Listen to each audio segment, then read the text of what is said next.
In the world you will have tribulation, but take heart. I have overcome the world. The grass is greener when you don't know the secrets that you keep.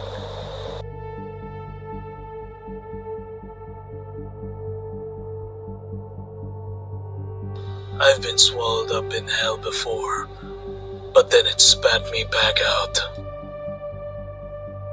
I'll do anything to survive, even walk amongst the dead.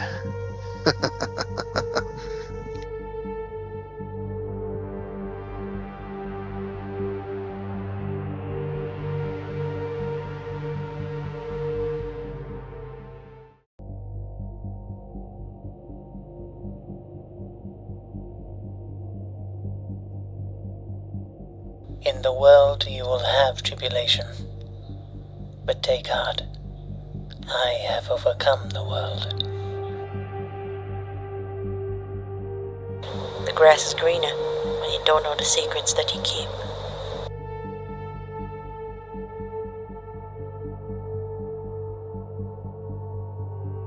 I've been swallowed up in hell before, but then it spat me back out. I'll do anything to survive, even walk amongst the dead.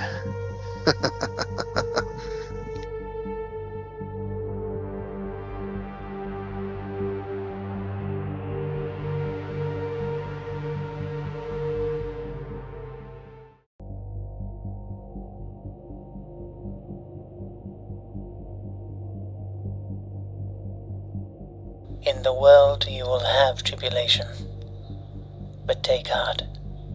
I have overcome the world. The grass is greener when you don't know the secrets that you keep.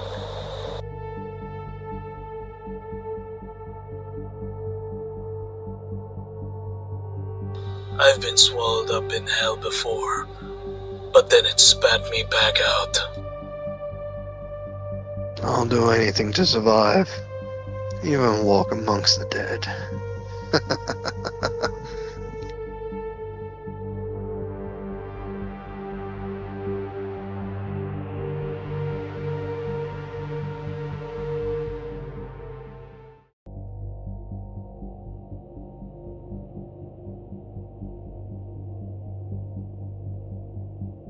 In the world you will have tribulation, but take heart.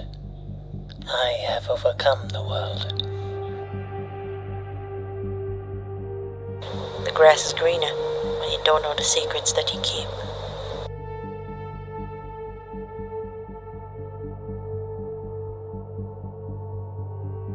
I've been swallowed up in hell before, but then it spat me back out.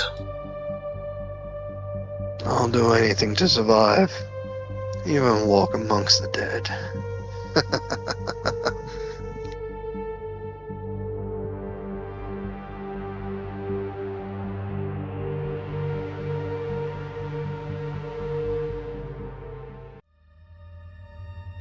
Perfect transition. Totally planned it. Nice. Okay, hello, welcome, gang, to what will be the third to the last sessions of They Talk Back. Ooh. I know we said we were going to do 13 sessions, but it had to be cut short because Sin and Vetra and I are doing a really cool thing in May. It's gonna be in May where we're gonna do a call to arms. It's gonna be May. Yeah, it's gonna be May.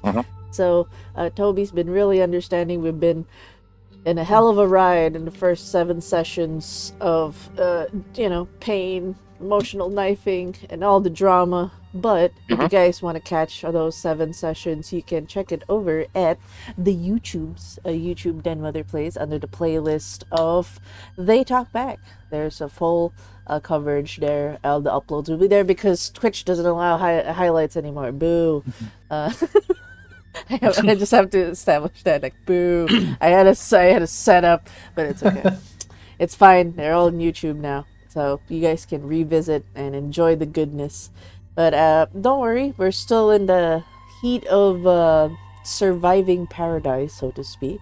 And we'll do a quick round table for the lovely players. Also, thank you to Toby for creating the lovely slides that are being shown on screen right now. We got tokens! We got tokens on the map. Cool. So, yes, we'll go through a quick round table on the players, their characters, what they remembered, and if they got anything they'd like to plug before the stream. So we'll start first with Jack. Hello. You're always at the top left. Hi, it's always me.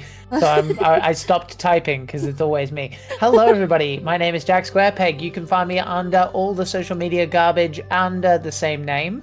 I do a whole bunch of different things, including TTRPG edutainment, as well as the occasional video game potluck. Tomorrow is the next time I'm going to be live on Twitch. We are going to be likely playing some more Outlast because my partner is basically bullying me. She really loves that game and she doesn't show up to streams very often. So she's just like, do it. And I'm like, okay, fine. So we'll be playing more Outlast, which apparently is a classic video game that people just troll the Twitch channel to watch new players. So that's been cool. Just like, hi, I've never seen you before. Yeah, just want to see your reactions. Oh, cool. But yes, other than that, you can find the next big project that we're working on, which is Play Den Podcast, episode 2, coming out this coming Sunday. Woo! Which will be about vampires. What's this Sunday? It's Easter. Yeah. Denmar made that connection, not me. But I do find it funny. Yes. And in my head there is a Jesus AU where he's just like in a crypt going, fuck off. I'm gonna drink blood occasionally and not bother. Hey, you know. I would watch that. I would read that mini comic book. Actually, Toby, get on that comic book person. That's a free idea for you. Anyway, yeah, check out all that stuff. Jack Squarepeg, Play Den Podcast, and thanks for being here also, because Toby is a great GM and Detmar is a great channel. Bing, bang, boom. Yes. Thank you. Yes. And again, Play Den Podcast. If you guys haven't seen the first episode, what are you doing? You gotta check it out. It's pretty good. It's pretty good. For an introductory thing where we didn't know we were doing, we really came across as professionals because we are totally. Yep. Yeah, don't question us. We're amazing. Yeah, exactly. Yep. Okay. And next we got Sin. Introduce yourself, what you got going, and whatever it is you remember your new boy doing. Yep. Hi, my name is Sin, variety streamer. Once again, constant roped-in victim of Den Mother Plays, and also for Call to Arms coming up on May. So yeah, there's that. And as for what Enzo, the character I'm playing, has been doing, basically. May have temporarily been possessed by the spirit of Otto, but more on the fact that he's basically watching. He had seen, what's his name, Calvin, being very weird in front of the pigs. Yep. By very weird, like talk to the pigs weird. Okay, yeah. Without the context, I was like, what? Thank you for the context, sir. Alright. Next, we got Vetra. Introduce yourself. What you remember and whatever you got to plug. Coming to yourself. Vampire Jesus. I'm back. And I'm pissed. Oh, God. Put into the ground. Never to be seen again. But 3 days later, wanting more blood. Yeah, turning water. Dun, dun, dun, dun. He's turning the water to blood. Amazing. The blood into blood. The blood of Christ. And the bread into the true meaning of blood of Christ. Hello, everybody. I am the Magic Vetra. I am playing Enzo, the creepiest of the lot, who keeps one of the players very close to him. Oh my God. Sure. No context either. You're not gonna give context at all. Oh no. They have to watch previous episodes to actually know what's going on with that. Okay. All right. Thanks. So, you'd have to watch the end of episode 5. You mean 6? Unlike me, apparently Vetra doesn't spoil. Then again, why the hell would you be here if you haven't watched the previous episodes? Yeah. Yeah, exactly. Unless they want the surprise. I mean, some people just watch the first 10 minutes or so, but no, you go. They you go watch they the walk end in of- and hear weird and creepy. Great. Or definitely like a Christian friendly stream. I mean, we're talking about Totally vampire not with Jesus, Vampire Jesus. Oh, God, that'd be an awesome cover character. oh god. Even if it's just a one time. Oh god. Yep. It sounds like a one shot waiting to happen. But yes, with Vampire Jesus out of the way, we'll now get to actually the only thing I'll comment about what I remembered is I got yeeted by Reacher to the roof. As I had a moment of player paralysis on what to do, and it translated to my character. Reacher grabbed me and threw me to the roof. That's like the most like sharp memory I have of no context. Reacher, aka Duck. Yeah, Duck. It's like Okay. so Duck basically yeeted me, and that's it. That's all the context I'm gonna give for my character. Yay. That's where we're at, and now we give the floor to the lovely game master, Toby. Hello. Toby here to run the game. This is episode 8 of what is now a 10-part Walking Dead mini campaign. This is a sandbox game, so I do not have a major story planned out. I just am riding with whatever the players opt to go for and find interest in. Safety tools are in effect, of course, because it's a game concerning The Walking Dead. So there's a lot of violence, a lot of questionable decisions, a lot of very bad people. But we're also keeping any lines and veils intact to make sure we're safe. And just an aside, in terms of your Jesus vampire story and comics, there's a series called God is Dead by Jonathan Hickman. We released in Avatar Comics, if I remember correctly. Similar idea of making all the gods come back and deal with the modern world. You might be interested in checking that out. Hey. So yeah, Love it. this is episode 8, and just a quick summary.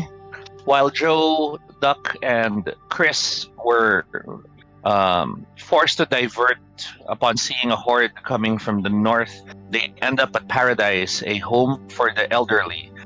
And the movement of a torch inside implies there is someone still alive in there. They soon learn that possibly a deaf/mute woman may be trapped among the elderly walkers. And the group plans a means to rescue her, with Chris using the motorcycle to draw the walkers' attention while Joe is on the rooftop. Back at the farm, back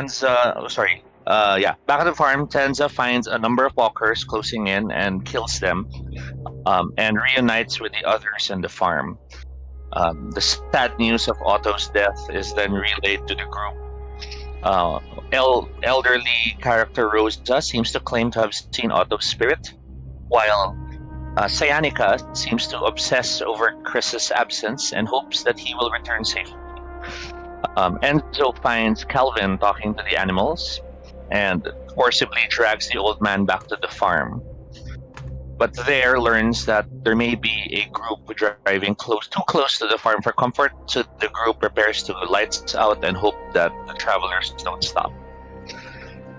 So yeah, that's where we are with episode 7. Any questions? I have a question.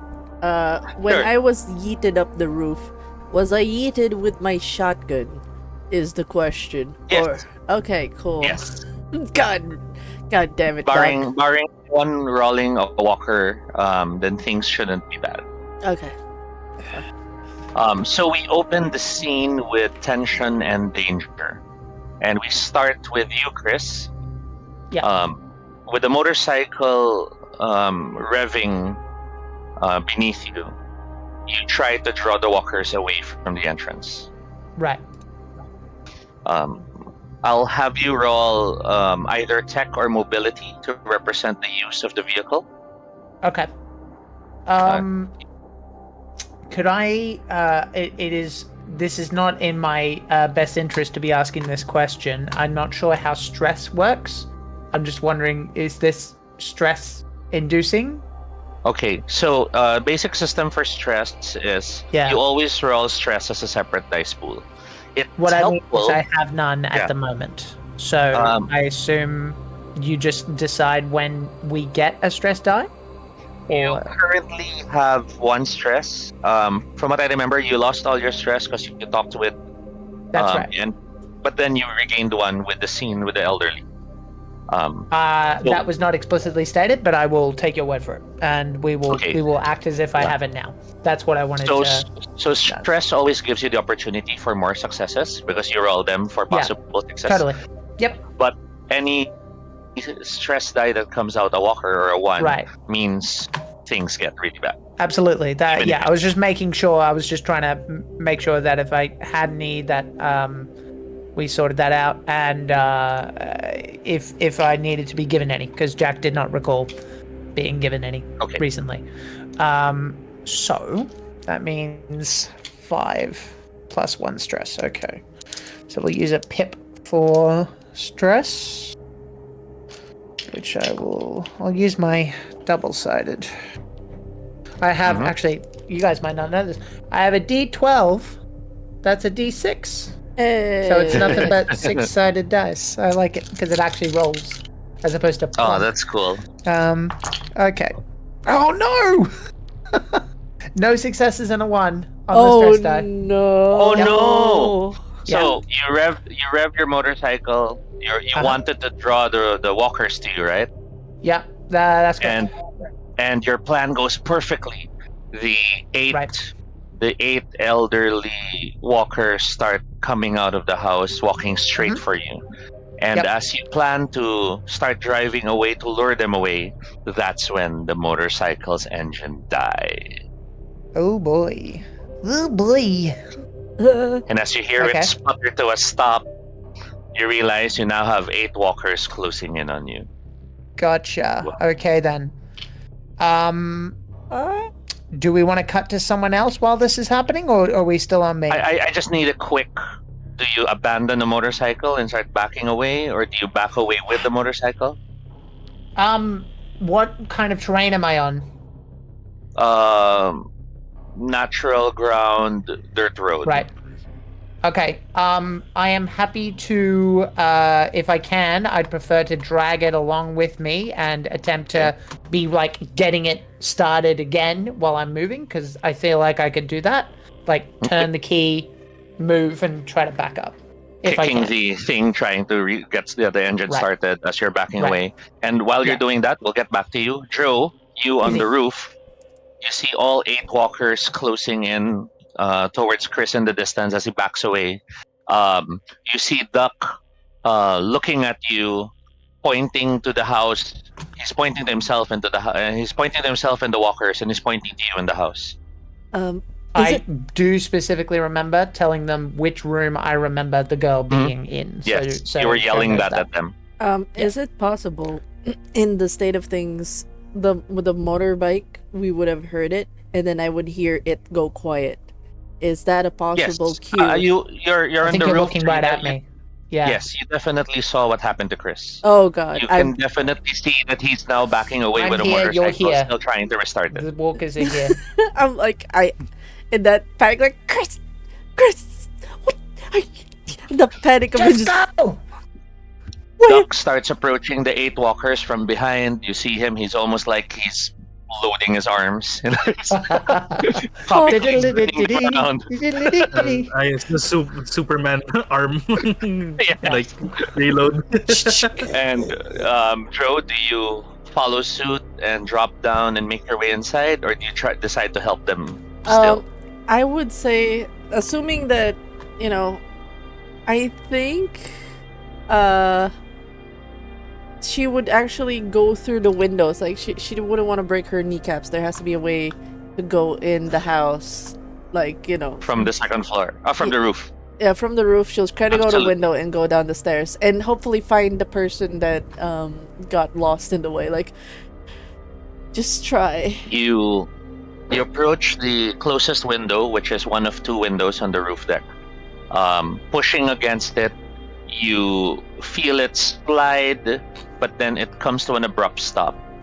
And peering through the gap you made, you think there's a shelf or a cabinet that's too close to the window, keeping it from opening. You can keep trying. This will be a question of using force. I will Or use you force. could try somewhere else. I will use force. All right. I will. So that means you have 8 dice for force. Yeah. And you have 2 additional dice as a separate roll for stress. I'm so sorry, I keep scratching my nose. It's okay. So that's a total of 8 for me. 8 for me. Strength. It's gonna be Oh no, it's 10. Roll 10d10. 8 dice separately, 2 dice separately. Because Okay. remember, your stress dice, we need to catch Okay. their walkers. Alright. With 8. It's d6, right? Yep. Yeah. And every 6 is a success. Alright. How many do we have? 1. The heck? So you have 1 success, and then with your 2 stress dice, any success Nothing. or a success, any walkers, make it worse. Nothing. It's No just walkers, no one success. success. Ugh. 3s. You're able to find the best position to force your strength against the cabinet within the small gap. The cabinet begins to scrape against the ground noisily as it shoves to the side, giving you just enough squeezing space to slide into the second floor. And as you slide in here, your senses are assaulted by how the place is a pack rat stream. There are towering piles of magazines. There are shelves filled to the brim with jars, with bottles. There's stacks of newspapers that are tied up on some portions of the floor. Whoever has been managing this home for the elderly has not been throwing things out from the looks of things. God. So it's like kind of like a hoarder's home. Mm-hmm. My God. And from this point on the second floor, you have 2 options. There seems to be a few doors in the second floor. There's like 2 rooms, but then there's the stairwell leading immediately down to the ground floor. Room where Chris had directed you to go, where there may be a survivor, is at the ground floor. Okay, I will try to rush down. Like, the goal was to get the stairs. I did not like the side of things, because, like, probably, when she spoke about, like, the elderly going here, possibly a relative or someone has stayed here, so she doesn't like that. So she's like, go straight, to where the potential survivor would be. You rush down the steps, and it plunges very quickly into a darker state of affairs. You do not have that many light sources. There's just enough ambient light to see slightly, but the danger has definitely gotten worse in here. Please increase your stress by 1. Yeah? Oh my God. And I shall jump back to you. Chris, just a quick aside before I jump to the other players. As you're backing away with the bike and seeing the 8 people close in, you do get a 1 bump up to your stress. So you feel the bike is not yet responding as of this moment. Is there a place to track that on the character sheet? Yes. On the Google sheet, yes. Yeah. Whereabouts? I can give you the link again, but I marked it. No, already I have for it. you. I have it. Okay. Where On on the the right character side. sheet is on the right hand side. It's below It's on the right ankles. of your talent. Yes. Column I'll find AJ, it. I'll row find 14. it. I'll find it. Oh, good. I'm taking stress, and that's my thing. Cool. All right. Oh, you already did it. Okay, you already updated it. Yeah. Okay. With that, we jump to the farmhouse because things are not as calm there either. Yay. Enzo, Yeah. Enzo, and Tenza. Yep. The 2 of you are crouched low. Mhm. Minutes ago, the sounds of engines closed in on the farmhouse. and having already pre-warned everyone else has either turned off the lights, locked up the doors and windows, or headed to the basement. Other than the two of you, who else among the NPCs would be ready to defend the farm if need be?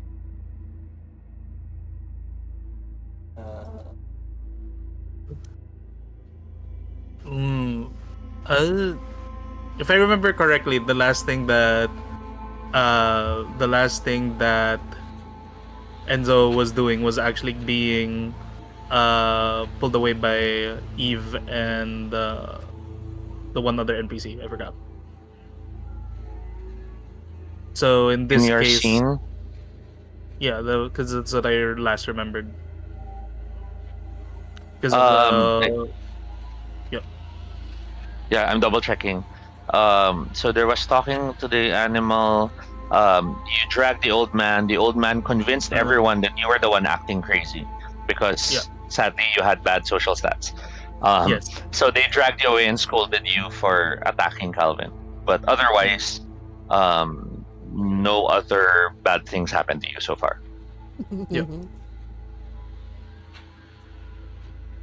Yeah, so in this case, he would be with even the other doctor. If I could find the, I forgot the name for a moment. The other doctors, the two Gia. doctors you have are Gia and Eve. Gia being the paramedic, and Eve being the vet.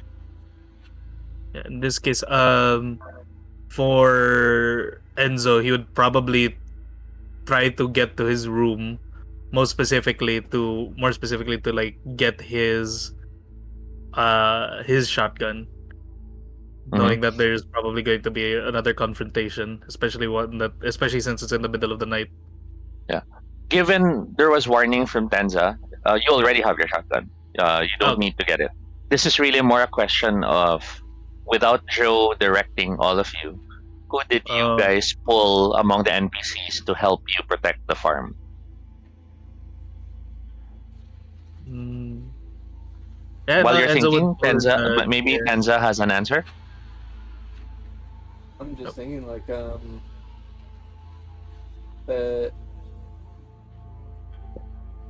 Which NPC do you trust to be with you? Or none? the thing is that none of the NPCs really want to be near Tenza because the corpse skin all over him. So. I mean, whose fault was that? Oh yeah, that's mine.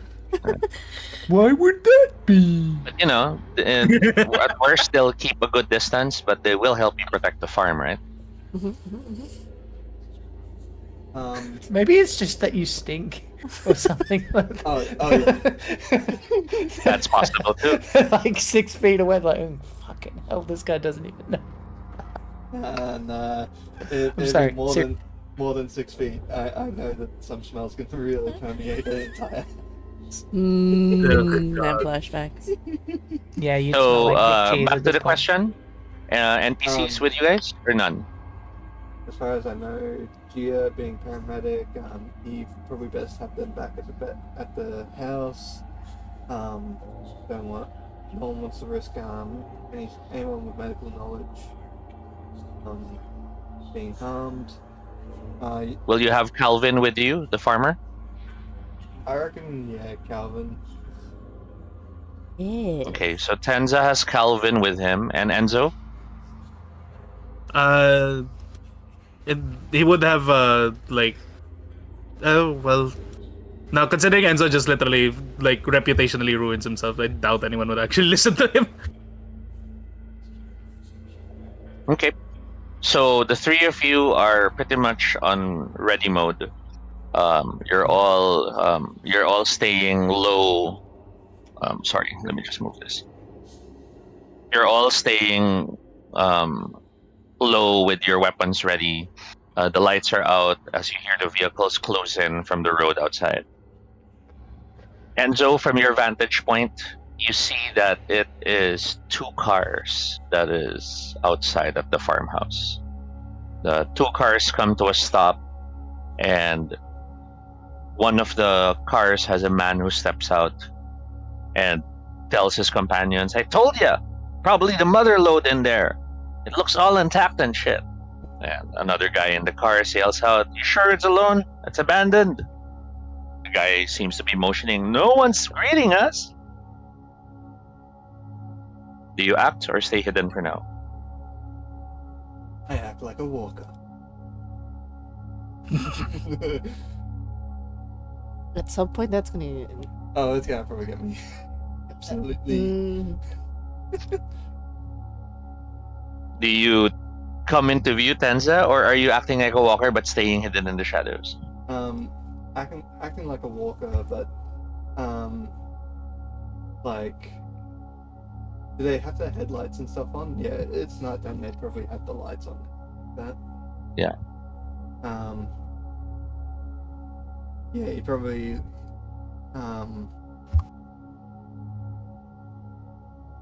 Yeah, he probably act like just coming into the light and everything, but like just a stumbling walker. Stumbling into view, you are portraying the best walker impression you could do. It's a talent you've developed to survive, and so far it has been successful in keeping you alive among the walkers. Enzo, you see the walker come into view, and for a moment you're surprised there was a walker that close to the farm until you realize, wait a minute, you realize the outfit, you recognize it. God damn it, Enza. You hear a voice low mutter near you, "Fool's gonna get himself shot." And you turn and see Calvin coming into view beside you.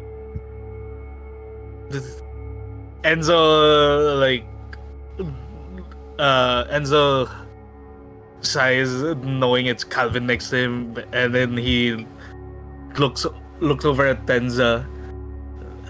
He might have some idea, though I don't know what that idea would be. And then he looks over to where the car is. Does it look like they're readying themselves to like shoot at Tenza? Doors have opened. From both cars, 2 people spill out. That makes a total of 4. The front car, however, the driver has not stepped out, so that means there's a minimum of 5 people that have arrived. Of the 4 that stepped down, one of them tells the other, "Hey, check it out. It's your chance to see if you're ready." And the guy's like, "Maybe you guys can kill it for me." Like, no, you gotta learn, boy. You gotta go up close and personal and just stab it beneath the neck. Oh. The neck? It's that moment, Enzo, you feel cold steel press against the back of your neck.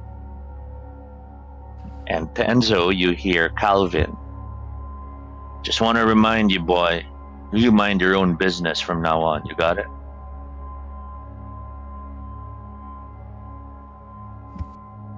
Enzo looks at him, is like, "If we live through this,"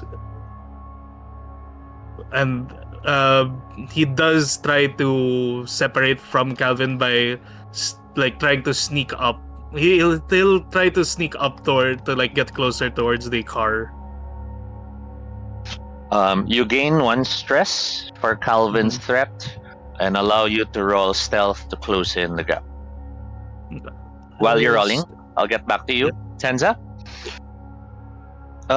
So you are in the light, and as you are studying the group, is there anything specific you want to learn or notice about the group? Or are you just trying to get close enough? Sort of get close enough, but have I met these ones before or heard these voices before? No. Sadly, they are not the group you have met. They're not the company of friends of Morgan and others. And how loudly are they talking? Very loudly. Yeah, The 3 that are out are now teasing the 4th. Come on, boy, just go up there and stab it in the throat." And the boy's like, "Weren't we supposed to stab it in the head?" No, the throat's enough. And the others are like, trying to keep themselves from laughing. Yeah. So basically, Tenza, like, acting like he's hearing the voices, will start stumbling towards him. You know how some of the walkers and stuff, they're dragging what they held last sometimes. So it's like sort of like dragging the spear along behind him. Okay.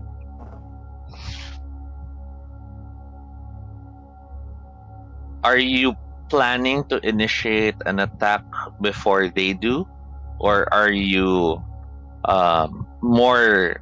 You're just going to attack if they do, meaning more reactive. It's gonna be more reactive. Is this an ambush or is this okay? So basically, if once they get close enough to try and, stab Tenza, it's like, oh, he's gonna stab back.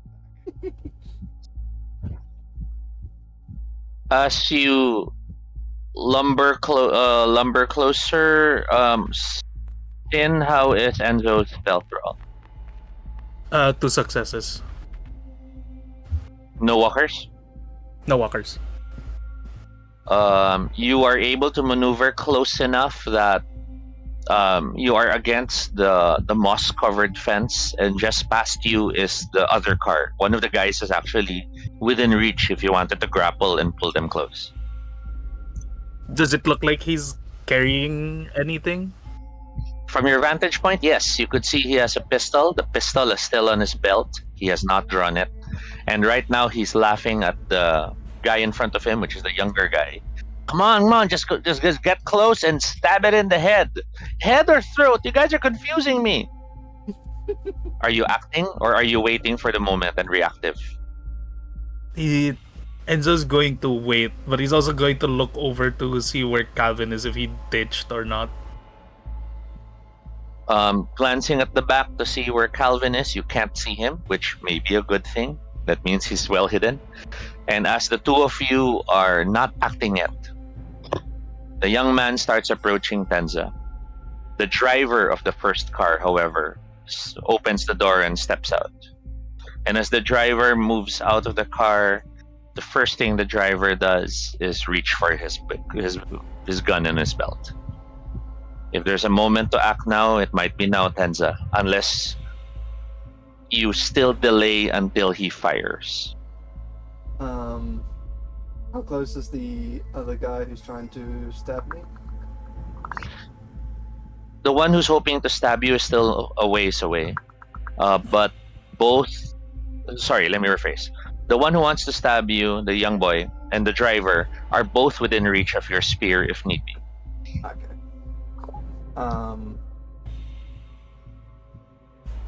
He will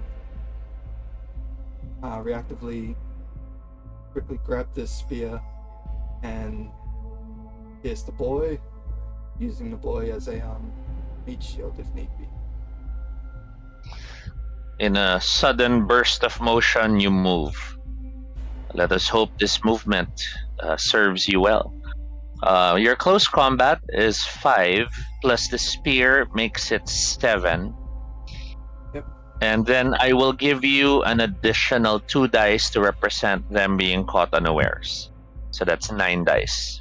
9, then plus 2 for... And then you'll have 2 separate dice for stress, yes.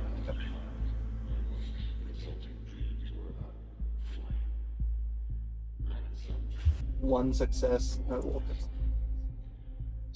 With your single success, you stab the young man. In the smooth motion of stabbing, where did you stab him? Probably... Is this a killing blow, or is this just to disarm? Probably around the shoulder area. To basically try and get him stuck on the spear. All the others react in shock as your spear clips the young man in the shoulder. In that moment of surprise, Otto, do you act? Sorry, Enzo, do you act? Yeah. At that point, seeing Tenza stab one of them, and Enzo's going to shoot at or basically shoot at the closest one. Roll your firearms. Okay, so that would Your be ranged 6. combat. And, Yeah. is 6 this bonus plus 3 on? yes, it's 3 additional dice for the shotgun. Okay. And then So don't forget a separate roll of additional for your stress. Oh boy, more shotgun killing by Sin. God damn it. 2 successes, no walkers on stress. Do you want to have the 2 walkers hit the same guy? The 2 success on the same guy? Or do you want to have it clip a second person? I'd rather have it clip a second person. Emerging from your hiding place, you fire. The one closest to you is struck by the shotgun, and the other one near the car is hit as well. And in this flurry of attacks and gunshots, the driver in the first car who's close to you, Tenza, realizes it's an ambush! He yells as he tries to duck back into the car. The fourth person, the last one who hasn't acted yet, is now scrambling for his own gun. Let me roll real quick.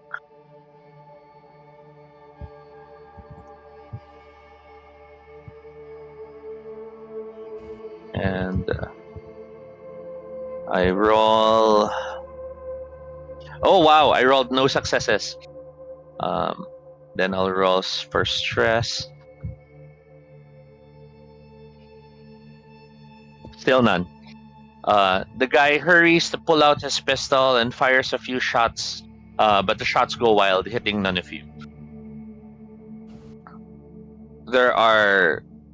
So of the 5 people we know, 2 have been hit.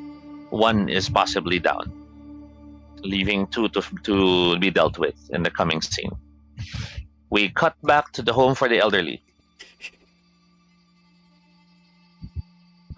I'm not sure if it's just me, but on the stream I do not see Joe, and I do not see the video.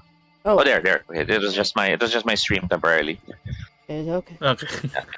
Yeah, it went dark for a moment. I'm viewing the stream in case people ask questions. Oh, and as a caveat, the poll, who will kick the bucket, Tensa won.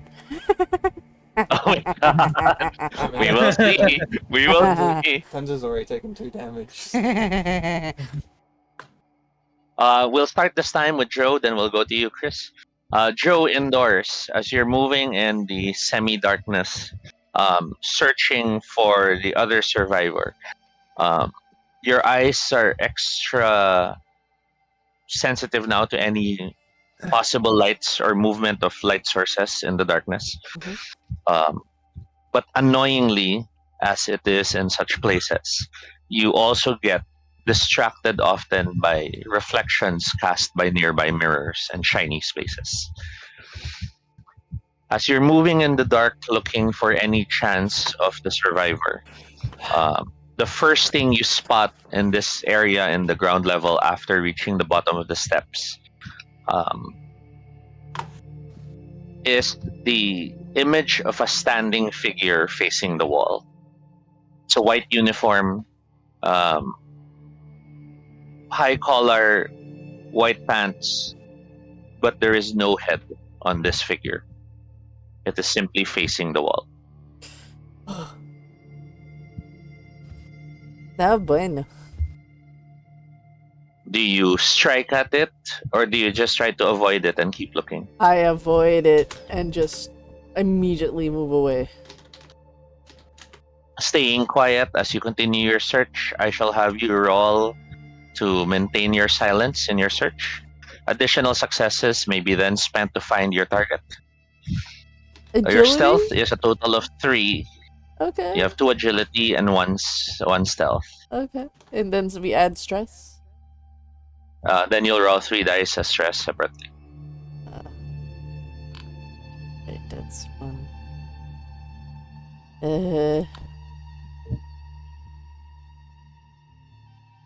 Okay. Okay. I did get a 1 on the skill check, but nothing else. It's all force. Misery. The one was not a wall. And the Yeah, one the is... ones only matter on stress dice and Okay. not the other dice. So no successes at all. Nope. Hello, Nope. No and then successes. no walkers as well. No walkers. You continue looking around, and as at one point you step on the ground and it creaks heavily. You hear the wood groan against your weight. Panic hits you for a moment as you glance back to check the uniform, and it's only now with your eyes adjusting a bit better you realize it's a hanging uniform on a hanger against the wall. God damn. Gain God, that'd be the worst. gain one stress, however, as tension continues to rise within you. Oh god. And it's that moment you see a flicker of flashlight further down in the rooms. You realize that the light has bounced off against a picture frame, and as you look at where it may have bounced off from, that area looks like the kitchen, which is the same place Chris has mentioned possibly seeing a survivor. Okay. I just try to move as quickly, cause I don't know where the walkers are. So, and assuming some of them went to the door, I'm just making a beeline for it.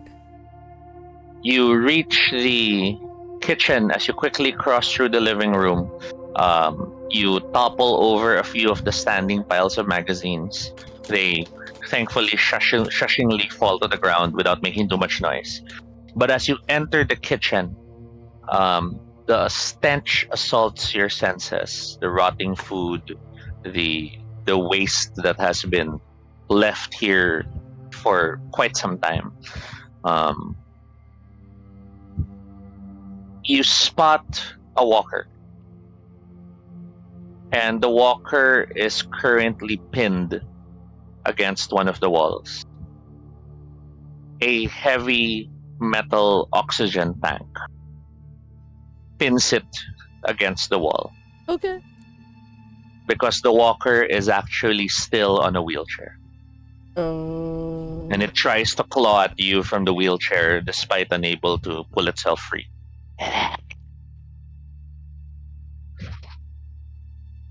Where's the light source coming from? I'm like, with my eye there, but like trying to catch a glance on where the light source is coming from. The moving light source is now gone, but that's when you spot it reflecting against the floorboards. It is still emitting beneath a doorway, and you realize the doorway isn't even a full doorway. It's a food cabinet. It's those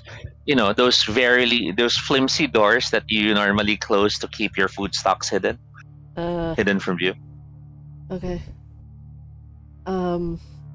I walk up to it and knock. A brisk knock is unanswered. You still hear the hissing of the walker as it wants to claw at you, but the oxygen tank keeps it from moving. In dramatic horror movie fashion, slowly start to open it.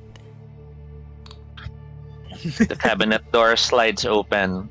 The illumination from the inside spills into the cabinet area, giving you a better view.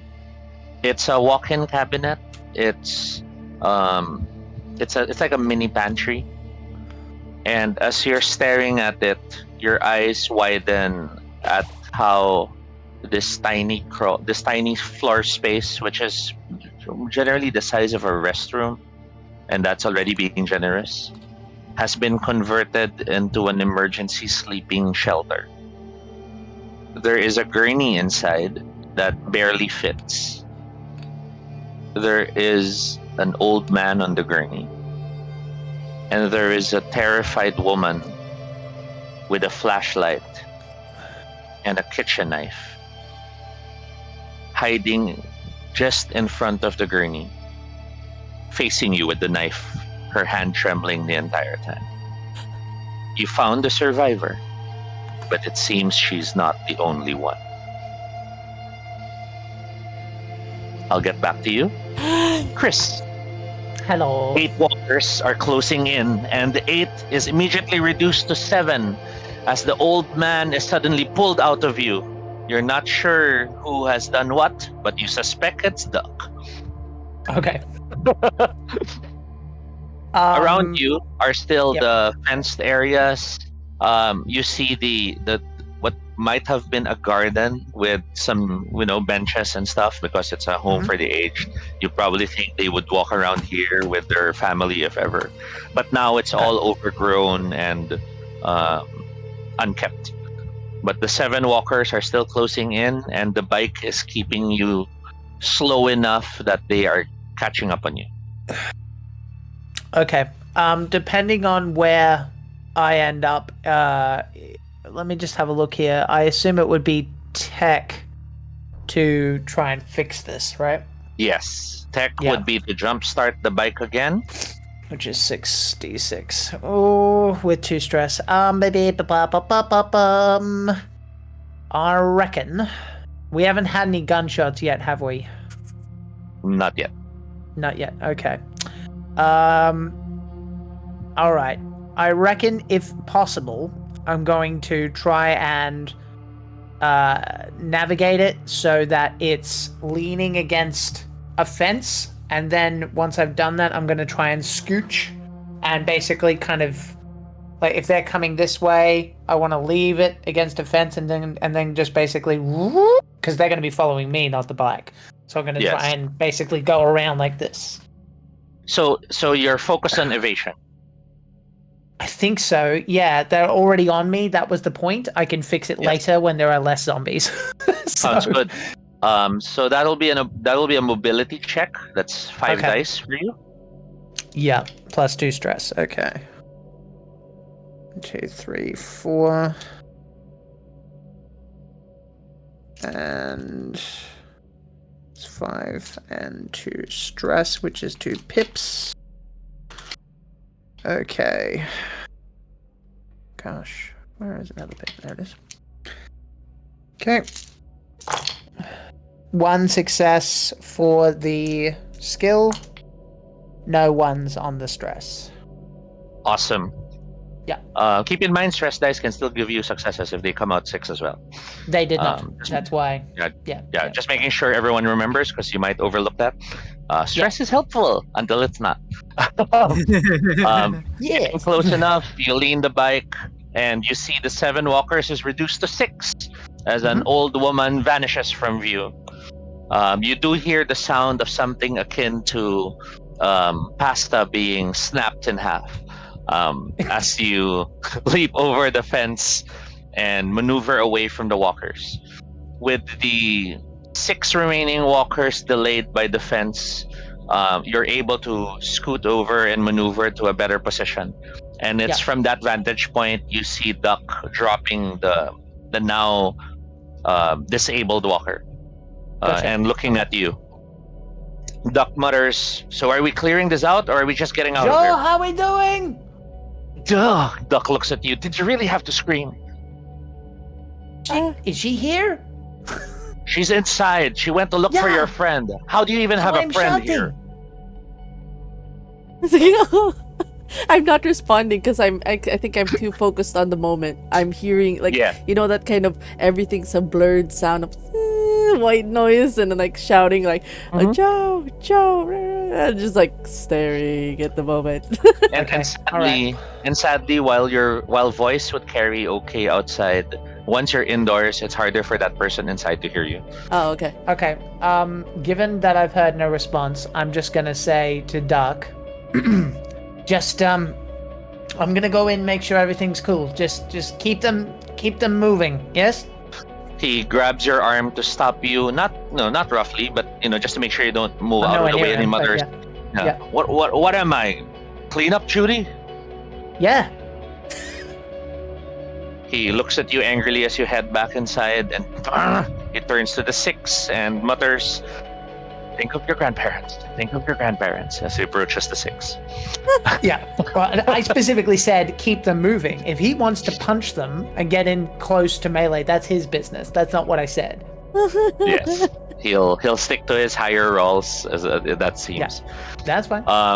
You approach the entrance, and as you approach, you see the empty living room. Okay. You currently do not see the light sources you saw earlier. You remember generally where that came from. You do notice another walker right now coming into view, walking down the steps. Okay. This one is much more formally dressed.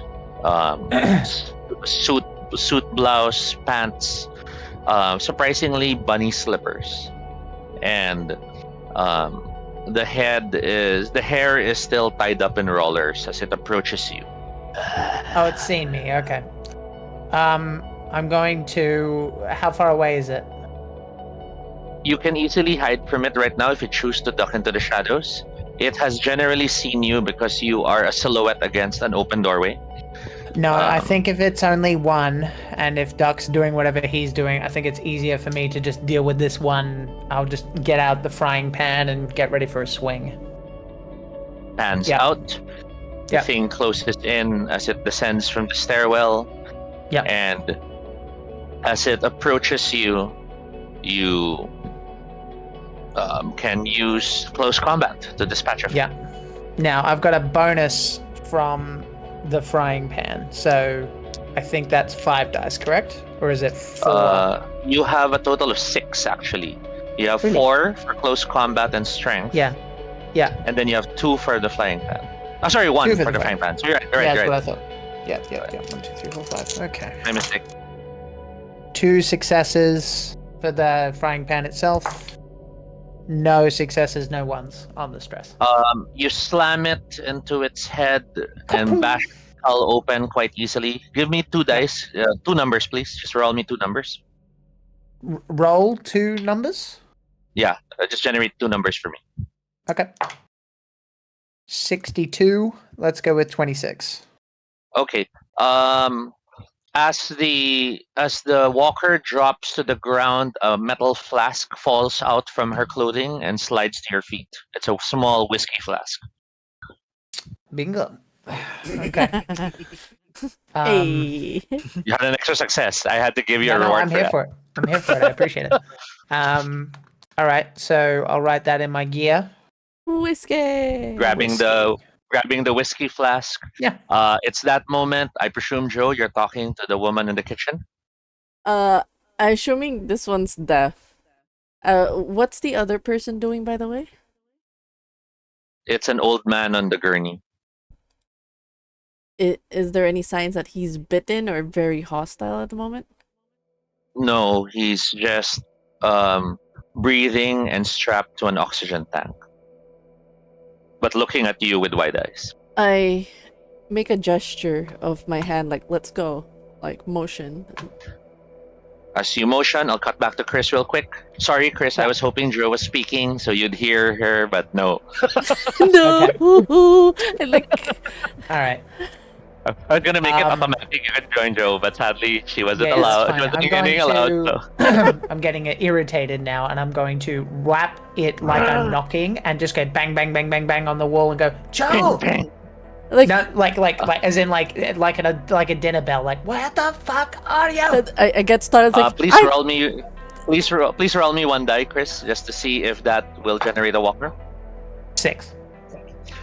It doesn't generate a walker. But because you did roll a 6, please roll me 2 dice again. Okay. Another bottle rolls. No, 63. 63. You're banging against the wall, angrily looking for Joe. Seeing you're not getting a response, you're getting stressed out. Add 1 more stress. But then your eyes focus on the oddest thing, which it's up to you if it's useful or not. But that's what your roll generated. In front of you is a small potted plant, and it has a full ripe tomato growing on it. Okay. Actually, she'd probably like that. I don't know if we grow tomatoes, so I'll gently put it in my do I hear the front banging? pocket. Do I hear the banging noise? Yes, you hear the banging, and you actually hear Chris also calling out your name. I go. Yeah, and to be clear, it wasn't like "get the fuck out of here." It was like "hello," like that. I go like a ding ding ding ding. I let out a because I can't shout because it is 9. I goes lets out Chris. There's 2 people here. They're not walkers. her voice easily leads you to her location, and as you enter the kitchen, you see the walker in the wheelchair. And you find yourself smiling briefly because you notice that old woman in the wheelchair has a shirt that says, "I love tomatoes." Hi. That's the one. I see the one that was miming at me through the window. You see her at the foot of the gurney, looking at you both with the knife and the flashlight. And as she drops the knife and stands up, she starts frantically signing at you both, wishing you understood her. But her signs seem to suggest man, her, and she's moving her fingers really fast. Is there? I'm gonna ask her. Is there a reason that we're hanging out here? What are we doing? There's two people. The one's stuck in an oxygen. We're supposed to save them. What? Yeah, one's having Stuck in a gurney. Okay. Can you describe to me what I'm looking at, please? At the doorway that's open, where Joe is standing, the mute deaf woman is furiously signing at you both and pointing to a gurney that contains an old man strapped to the gurney. The old man has an oxygen mask right now, strapped to an oxygen tank that's giving him air. But the old man, while conscious, is looking at you both and not doing anything more than just expressively looking at you both. The woman's signs are at the man and at herself and at you guys. I make a motion. We need to go. We need to go. Okay. But it's clear that both have been living in this. The man, and then I'm going to tap on the tank, and I'm going to go. As in, is there any more of this? If we're even gonna consider, because otherwise this is pointless. The woman nods as she realizes what you're saying. She motions under the bed, and as you both look under the gurney, she actually already has strapped 2 more tanks in there. Okay. And then she points at the tank and motions 1 more, and then points into the kitchen. And that's where you both glance out and see the last tank that's pinning the woman. I love tomatoes, woman. I go, I don't think we should, I can't leave them here, but if we bring them out, what then? They stay at the farm? Then we get them in the fucking car.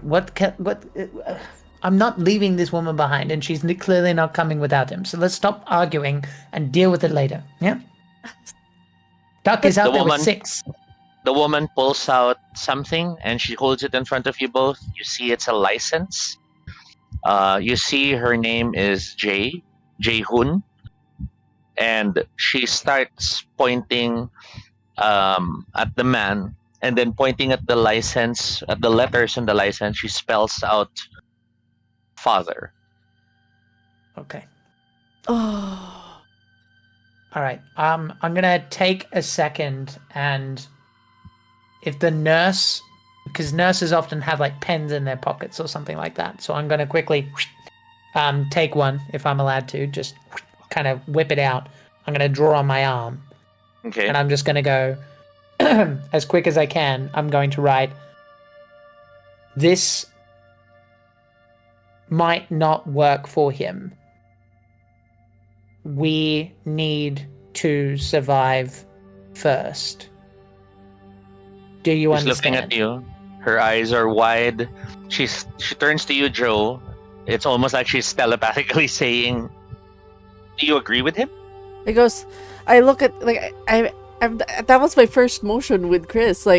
We can't bring this dude. The oxygen tank is gonna run out. That's not what Chris is saying. What he's saying is that if this goes pear-shaped, she needs to be prepared to either stay with him or basically just saying, we'll give it a go, but we're not going to bend over backwards for someone that looks like they're on the edge of death anyway. Okay, I would say, just make a motion of 3 of us carry out. She nods. And then I make a car motion. We're gonna get in a car, alright? she turns her back on you both, which annoyingly means it's harder now to talk to her for this moment.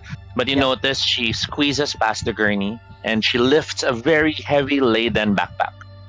Here in the pantry, it seems she's been surviving with the old man by eating what's in the pantry, but she's also prepared a bag to run, it seems. She's places the bag. She places the bag on the man's gurney, which, looking at the load, you are both worried that would crush his legs. But seeing the old man not respond, you realize he probably doesn't even feel his legs. Okay. This is rough. He looks at you both. I go to the front. I'm going to say to Joe, because I assume she can't... I'm going to turn my body just in case she can read lips. This guy, I don't know how much longer we have to worry about them anyway. Let's just get him out. She starts motioning the old man and then at you guys, and then she motions driving a car, and then she motions to herself, and then you see her motorcycle. Yeah, I go. We'll just I tap the front of the gurney to like pull. Like we'll get in the car. Tap, get in the car. I'm tapping my watch. Like, if we're doing this, we're going now. Are you She coming nods, or not? and she starts pushing the gurney Yeah, I'll from be at the her front, end as yeah. you guys pull it. Yep, I'll be pulling And the as the three of you are moving the gurney out, it's that moment, Joe and Chris, you both hear the intermittent ping, ping, ping, metal sound of something walking. And as you both turn to the source of the sound, it becomes clear what it is. Another walker has come into view. This walker has a bedpan stuck on its foot. Right. Can we push the trolley into him and just move through? Like, just I'm kind of holding the push front through? though. I'm at the front, so that would be pushing me to the Move. Oh, okay. Get on the side, because we need to If move you- through, yeah. right? As quickly If as you- possible. If you both opt to do this, I'm fine with it. We'll use whoever has the higher force Okay, I do. rating. Yeah. And then the additional 5. person adds 2 extra dice. Alright, I will. I So have you, 8 at the three of moment. you start motion. You start rushing faster. I think so. Joe? Yeah, Jo- I'll what's use your 8. dice? It's Pool? 8. 8 plus Okay, 4, so now which you is have 10. stress. No, it's 12 now because of Oh, the okay. stress. Wait, hold on. 1, 2, 3, 4. Well, hang on. You have 8. I've given you 2, so now Okay. you have Yes. 14. If your Oh. stress is 4. Okay. So I will be rolling. Perfectly normal dice pool. 14.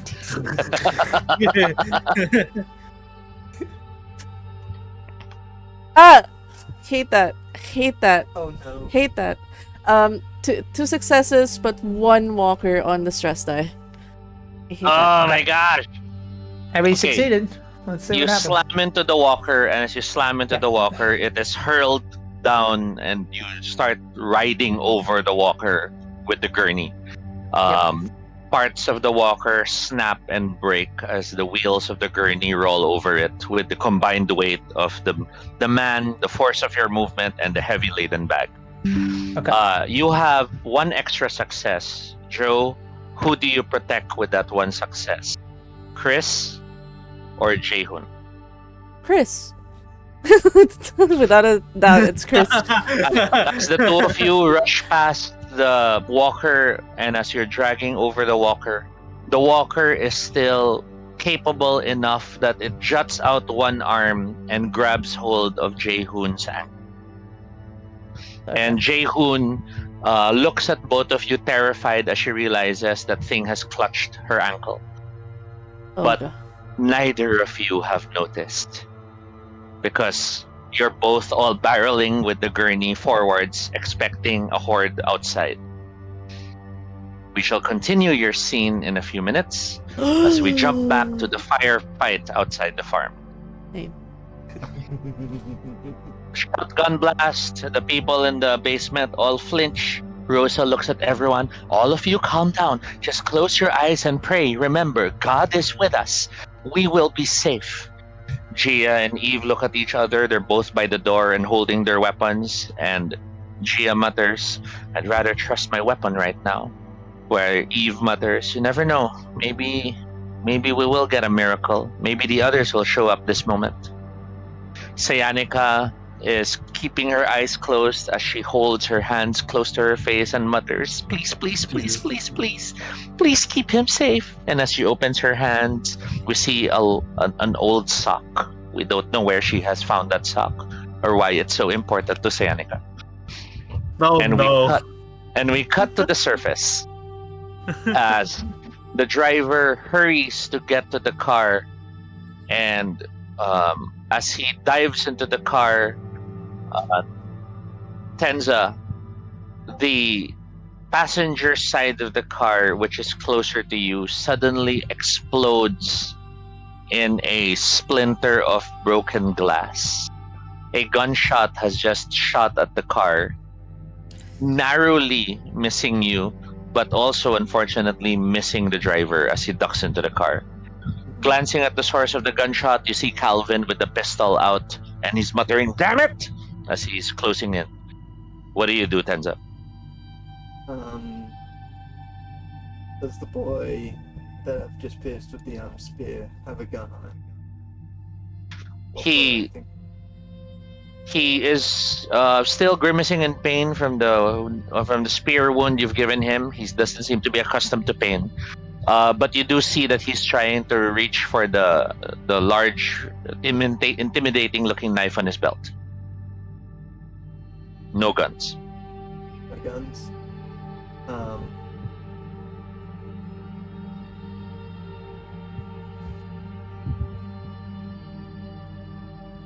Pushing forward with the spear. Well, with the spear in it still. Let go of the spear.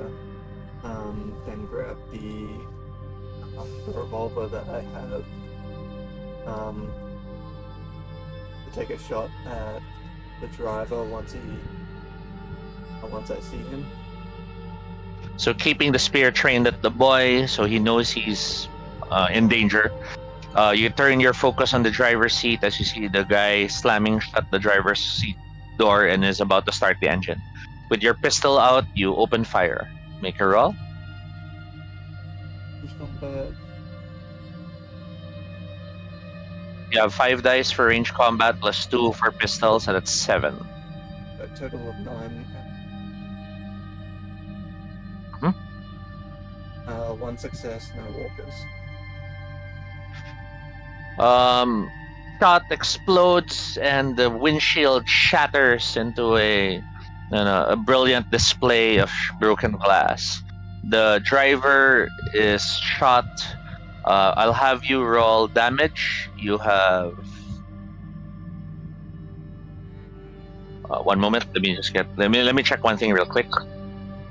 Da, da, da, da, da, da, da. One moment.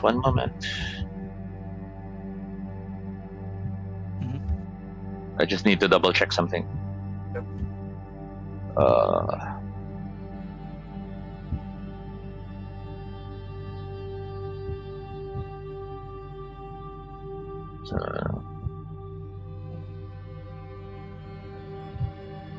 Okay, so you just deal damage. Your pistol has what? What's your damage rating for your pistol? 2. You shot him through the arm. He's still alive. Yep. He ducks under the dashboard in hopes of buying himself some time. What do you do?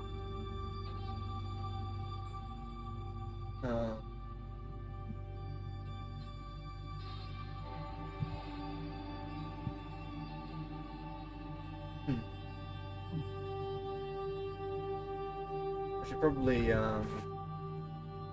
make it so the other person grab that knife. Can I try and grapple the one that I stabbed with the spear? The boy's knife? Try and grapple him so he can't move, and basically use him as like a sort of Human shield? hostage, yeah.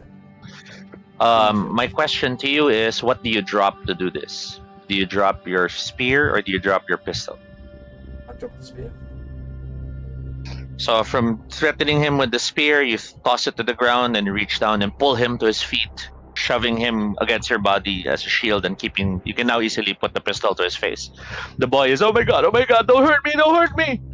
And as you pull him this close, your eyes kind of focus on a detail that you did not notice earlier, but now is hard to not see. The boy has some form of self-mutilation. There is scarring on his forehead. The lines seem to form the letter W. It's scarred on his forehead. And as you pull him into hostage mode, I'll jump to Enzo. Yep. Enzo? The guy you shot has dropped to the ground. He's bleeding profusely from his wounds. But even from his injured position, you see he tries to raise a pistol to shoot at you. The other one you shot, the other one that was caught in your shot inside the car, you can't see right now his state of being. What do you do? Enzo's going to immediately kick the pistol out of the guy's hand. Let's And see then, you do it. Okay. That's 7 dice for you.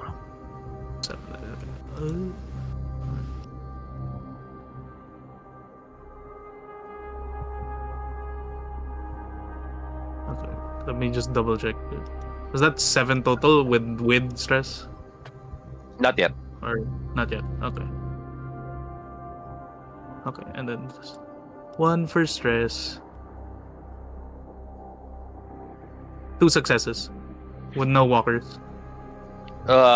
You not only kick and disarm him, but he gets slammed against the door of the car and knocked out.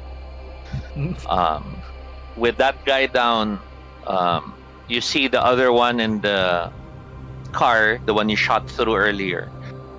He has inched his way to the opposite door, and you see now that opposite door is open. He must have ducked behind the car on the other side. You hear him growling from that side. We're gonna kill you bastards! Mess with the fucking wolves and you get messed back! So he basically went through the other side of the car. He probably, when you shot him, he shoved the door open and dropped to the ground on the other side. Oh, okay. He's probably bleeding out, but he's trying to find a way to get you back. Okay, but he's basically on the opposite end of the car. Yes. Okay. In this case, Enzo's going to go, not unless none of you make it back. And he's going to first shoot out the tire on the car. You easily aim down. The shot flattens the tire. The car misaligns from the from one of the tires being blown out. And then as you look back up, there's a flurry of motion to your side. One moment.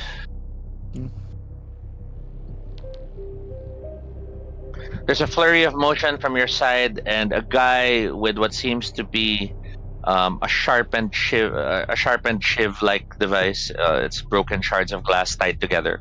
Was closing in on you, but then his shoulder explodes in a shower of gore as he drops down, and you see Calvin come into view.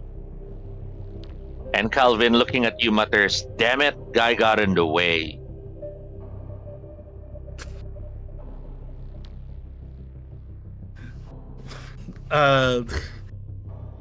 Enzo's gonna pretend he didn't hear that, but he'll make a mental note of the fact that but he can't tell whether or not that was intentional or not. But Enzo is going to look over now to the guy who went to the other side, ready to pull the trigger as soon as he pops his head off. Are you passing behind the car, in front of the car, through the car? It's going to be on the front. moving to the front of the car, so you'll be between the two cars. The front car is the one Tenza's dealing with. You're dealing with the second car. As you move between the two cars, that means closer to Calvin. Calvin mutters to you, "Don't worry, I got your back. You can trust me." He tells you, "Gain one more stress as you hear this." You're a dirty snake. You're a goddamn liar, and you know it. We cut back to you, Tenza. Yep. With the boy held hostage, the boy, "Please don't kill me, please don't kill me." You can hear him as the other guy in the further car yells, "Mess with the wolves and you'll get messed with too." But then the car in front of you and the boy, the engine roars to life. The driver still ducked below the dashboard, but the engine roars to life. And you realize the guy might try to run you both over. Hmm.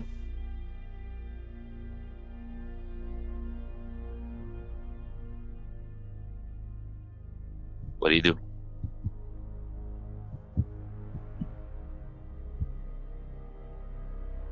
I don't want to, like, if he starts to drive and fall, like, touch off with it.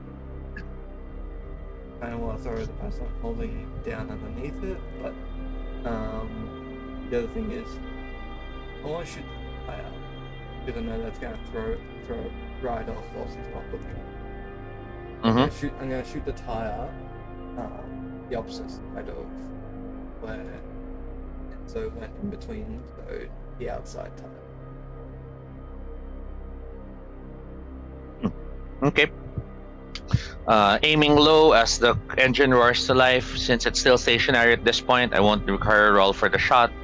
You fire, popping one of the tires of the car, and as it squeals and starts rushing forward towards you and the boy, it swerves to the side because of the broken tire.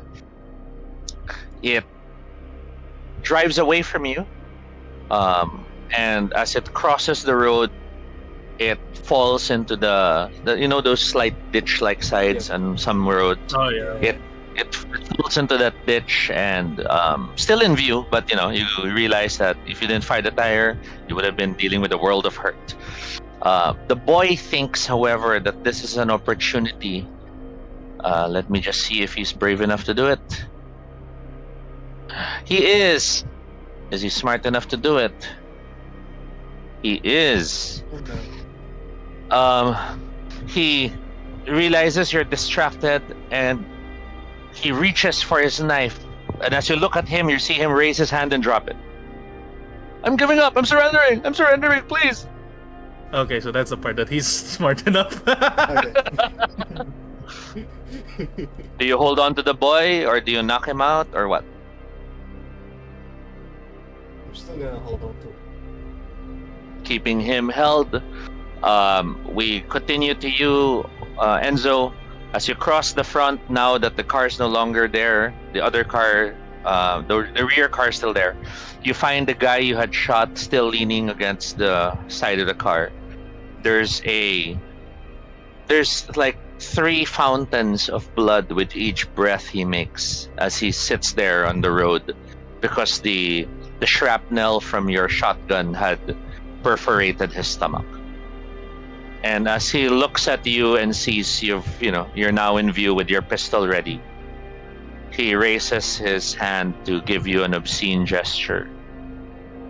As he mutters, "We're not the only wolves." Enzo looks at him. "Well, you're not the only one surviving." And then he just basically pushes him over with the Otto, butt is of the that shotgun. you? Otto, is that you? Oh, yeah. You push him over, right? So he like falls on his belly as he bleeds out. And as he bleeds out, you hear Calvin behind you.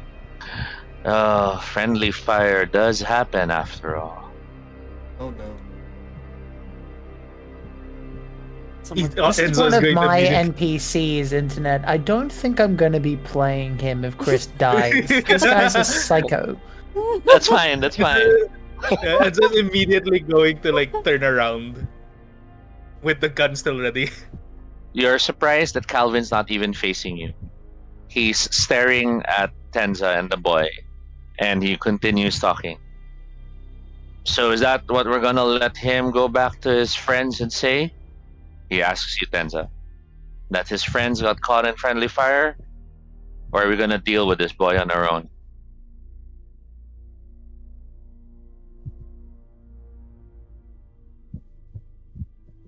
We'll gather what we can from him first. Calvin comes close. This is our home, boy. We've worked hard to keep this tip-top. We take care of our loved ones. We watch over the other people. We make sure everyone's well fed. And when you come nosing into our business thinking you could just take a farm, we take a lot of offense in that. The boy, please don't hurt me. I'm just doing what I was told. Our leader insists that we all have to be strong. Tenza looks at you. Calvin looks at you, Tenza. It's what do you think?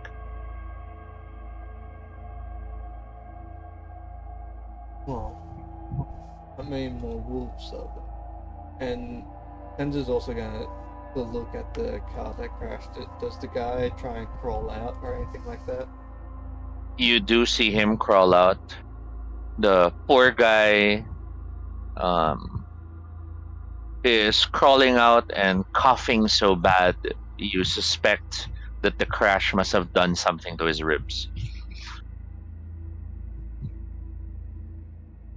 The young man, of course, is muttered, there's around 20 of us, and we have to do these food runs because food's scarce nowadays, and someone heard about the farm.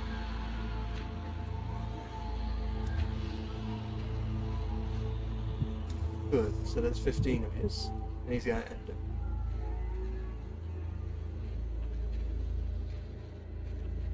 Just a shot to the head.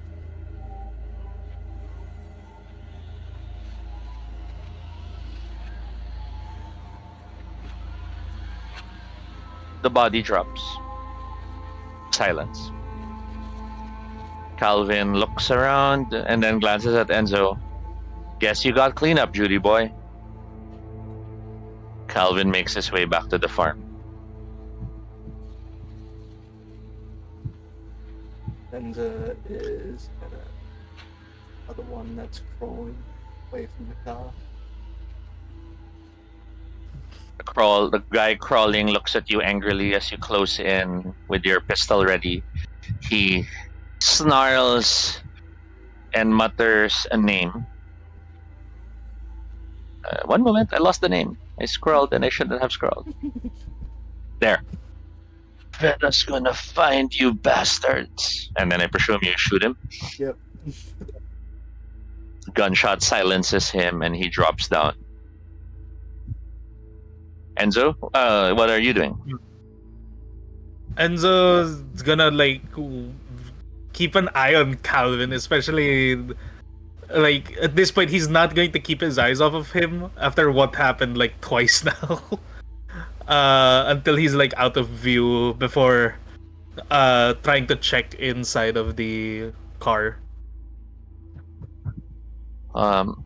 Scavenging what might be of use left in the car. You can roll 2d6 and give me the number in the order you wish. And while you're doing that, Tenza looking further up and down the road, no sign of other vehicle.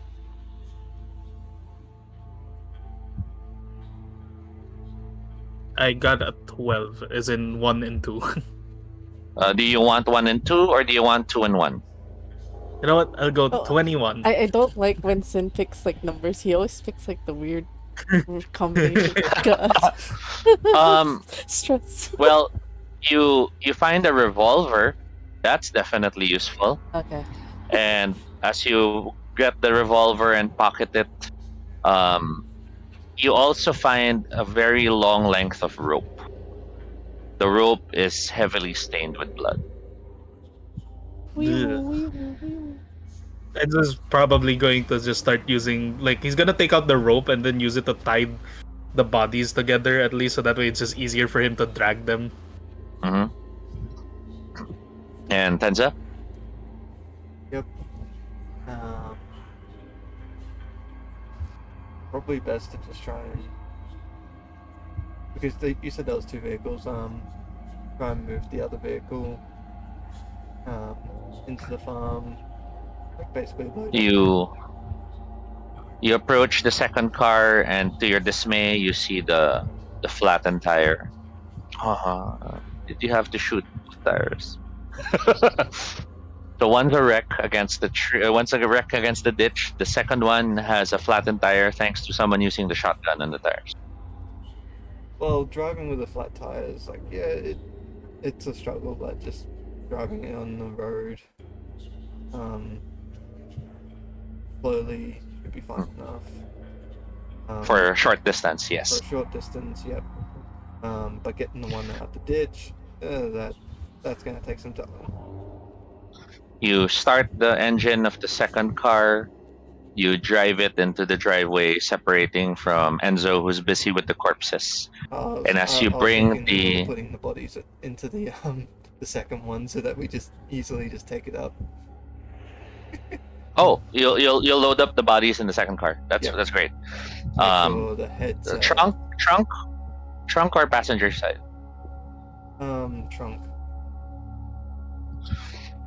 As Enzo is grabbing the bodies, tying them up to drag them better, you check the second car and start the engine. It works.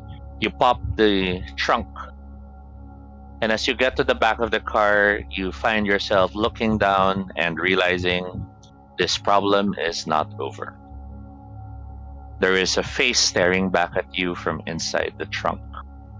They are tied up, they are gagged, and they are looking at you with very wide eyes.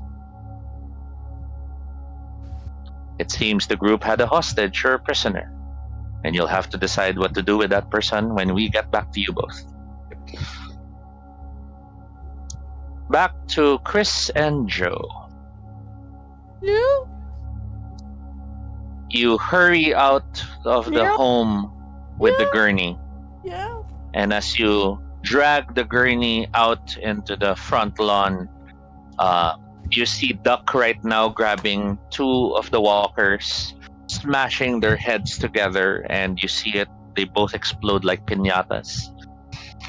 A third walker, the third and last remaining walker, almost looks like it stops and hesitates as it stares at him before it takes another step forward. Truce. Maybe this is not such a good idea. Maybe. If I had sentience, I'd be running right now. Sadly. Sadly, that's why I need brains. And as the 2 of you are dragging the gurney, I presume towards the car? Yeah. Yep. Which of you handles the car while the other manages the gurney? I'll handle the car. So, like, who rushes? You rush forward to the car. What is your plan? Is this a load up the trunk first, or this is a open the back seat to try to move people in first? I'll move Basically, in. are you hoping to load the guy in the platform of the truck, or? I think it's just safer to put him in the platform of the truck. Okay. The tray. Rushing to the truck, you hop on board and you open the door in the back to slide down. While on top of the truck for that brief moment, you see in the distance that some of the horde have stragglers that have been moving towards this direction. They probably have heard some level of the yelling and noise, but it's not the entire horde making their way here. This is just to warn you that despite the walkers now getting destroyed in your immediate area, we have the possibility of a threat closing in. Okay. Chris, you are moving the gurney. I will allow you to notice the girl and her problem. Okay. If you succeed on a scout check, which is scout and wits. That's I a total feel- of 6. I feel like, to be honest, I'm happy to roll, but my argument is you would feel the difference in the weight of the bed, even if I don't know that she's there. Like, suddenly it'd be heavier. And Well, I it's think I would definitely notice that. definitely heavier because you feel you're the only one right now bringing the bed. That's my She point. stopped. So, Yes. so I would feel a pushing that is no longer there, and therefore I think Mhm. naturally I would turn and notice. Correct? Yes. This is more I know, if I'm you happy succeed. to roll, but Yeah. okay, This is more if you succeed, you can deal with it immediately. okay. Yeah. 2 stress, I think, at this point. Can't remember. You currently have 3, actually. 3, fantastic. Love that for me. Okay. Okay. You have 6 dice for your normal roll and 3 for your stress. 6. Okay, I succeeded with one of them for the stress. I got 1 walker, but 1 success also. So 2 successes, 1 walker.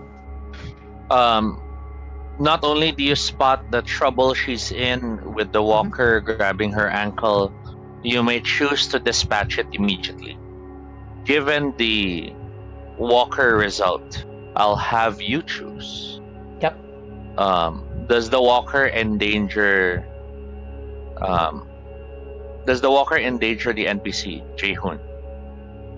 Or does the walker tear the bag that has all the food she stocked up, so it all scatters to the floor and will force you to spend time to gather them up? I don't think he'd be spending time to gather them up. I kind of like, I'm fine with putting it to a die roll on my end. So 1, 2, 3, it's Sure. her, and it's the food. So the bag gets grabbed. Okay, so you spot the walker grabbing onto her ankle. How do you deal with it?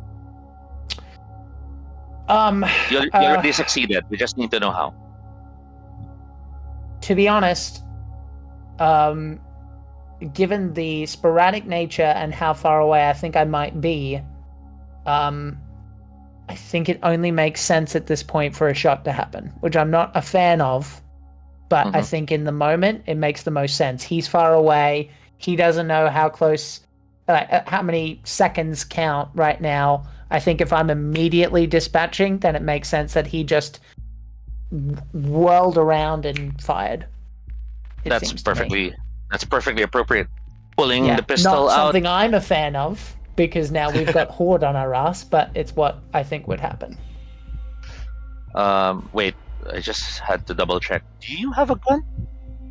Yep, I stole the sheriff's gun a while ago. I stole Right, gun. you have the revolver. Yeah. Shot fires. The walker's head explodes the moment its claw grabs hold of the bag and rips it open. Jaehoon sees the thing spill out, and you see the panic in her face, and you realize what spills out is not just canned goods, but medical supplies. You see those white bottles and stuff like that. And she panics and drops to her knees and starts gathering them up. I'm gonna Joe, rush over and grab her by her back, take the bag, and point at the fucking gurney. It's your father, your problem. You do this. Worst case scenario, I can hide. So I'm gonna rush over, grab her, send her over, and grab the bag and just point. Go. Your fucking dad, not mine. She screams in a foreign language as she rushes to her father. You grab the broken bag, things spilling out of it as you pull the bag up. Are you planning to grab what you can, or just hold on to what's left? I'm scooping. So I'm not being specific. I am literally like, if it's a torn open bag, I'm going like this, and I'm doing like 3 big bum bum bum bum bum, and everything else that doesn't. Like, I don't give a shit about food. We've got food. We're a farm. The bottles are my priority. You're grabbing what you can of the medical supplies and food. Joe, from your vantage point, the thunderclap of the shot, you hear it echo, and you see in the distance many of the walkers slowly start turning in the direction of where you guys are. Yep. Of course, in your vicinity, you hear Duck. Oh, come on! Don't you guys know how to travel when you're outside? Like, look, I just try to shove the gurney at, to secure it in place. I slam the doors and I start the car. Duck sees what you're doing. He sees the gurney in the back that Jaehoon has I've got the loaded up bike, with your go. help. Yeah. He sees Chris with the bag and hurrying back, and he, fine, you drive. He goes into the passenger seat beside you and shuts the door. It's like, of course I'm gonna drive. So give me another couple of seconds to take things in, and then I'm heading over to the bike. I'm gonna do like, Telltale Chris thing of like bang bang on the car. If you do the 2 bangs, that's when I move. If you don't bang, I'm not gonna move. So it's like letting you know, like, dug dug. I'm banging the car to let you know. No, that's fine. I've got a bike. You know that. I know that. You're fine. Okay. So Chris, you're riding in the back, or are you demanding switch places with I'm anyone? gonna take no. I'm taking the extra seconds to scoop. They can go. I've got the bike. Oh, you want to keep the bike? You rush back. You're motioning to them that they can go. We've got a bit of time, I think. So like, yeah, he's taking the extra time to scoop, is what I'm saying. That's the intention. Okay. Jaehoon sees you heading back, and she bangs on the window for you to see Joe, and you see her making the bike motions. Like, Joe kind of gets why you're heading back. Like, I'm not heading back. I haven't gone anywhere. I'm still scooping. I'm telling them to go. Like, we go. He'll handle the bike. Like, I tried him out. He'll handle the bike. Get in here, Dad. It's fun. Duck, of course, looks at you. You're yelling at a deaf woman. I am motioning as much. Do you know sign language? Just grab her and go. Do you know sign Duck language? turns, and you see Duck. And the woman smiles, nods. And Duck looks at you and just smiles. Okay, respect. Like, respect. But, like, Richard knows sign language. Y'all gotta learn sign language. Yeah, we need to recruit this guy. As the engine roars to life, and as you start driving to the main road, remember, you guys realize the main road is not that far from here. Chris, you're running to the bike now. And as you're running to the bike... I would have gotten most of the supplies at that point with the extra time taken. Yeah, maybe not all of it, but most of it. Not the food, but just the pets, probably. You definitely grabbed a lot of what fell. You were able to recover a lot of what was lost. Now it's just a question of how long before you follow the rest. Please give me your tech roll, my friend. Okay. I believe. Stress, right? I believe. The good news is there's no zombies in the immediate vicinity, so unless Toby feels like being particularly mean, I should be theoretically alright. That's called if you're all a walker, my friend. No. It's not my fault. It's the system. It's the dice. Wits is a 0, so 4 dice. Okay. I believe. Let me see. I'm trying to think of anything else I can do to improve this. No, doesn't look like it. Alright, +3 stress. 1, 2, 3. Okay. Oh, Jesus. That's already a success on the standard skills. No walkers, no successes, but 1 success. Hooray! Yay! Engine roars to life. You board the motorcycle and follow the truck. And as the two of you hit the road... God, Chris cannot be killed. Then, does Joe turn the truck southward back to the farm or northward back to society? Because there is an elderly at the truck, she's gonna drop by the farm first before she realizes, like, I'm gonna have to go back to the city. Like, at some point she has to. Just to confirm, only because your character has consistently been very protective of the farm, are you okay bringing 3 strangers to the farm? Like, at this point... That's Duck, Jaehoon, and her father. That is fine. Like, at this if point... Duck wanted to betray us, he had lots of opportunity. I know. Just saying. He's crushed, like, Yeah. I want him. I'm gonna butter him up. No, what you do I have to do? No, like, if ever, like, that would be your next character, Duck. Like, I want to play Duck. I do. Yes. Yes, I do. More than Calvin, anyway. The fucking psycho. As the vehicles convoy southward towards the farm, Duck turns to you, Joe, and asks, "You never picked up sign language? He goes, no. Didn't you watch Sesame Street when you were young?" Oh, cute.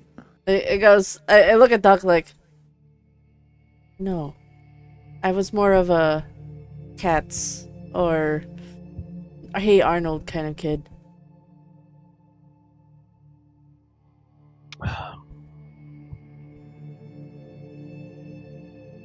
Just gives you a And I thumbs also up. point out that in the rearview mirror, I look like a metal album with my hair flying behind me. And Hair flying behind you, apocalyptic background, and then Korean woman in the foreground. Yeah, that's it. That's it.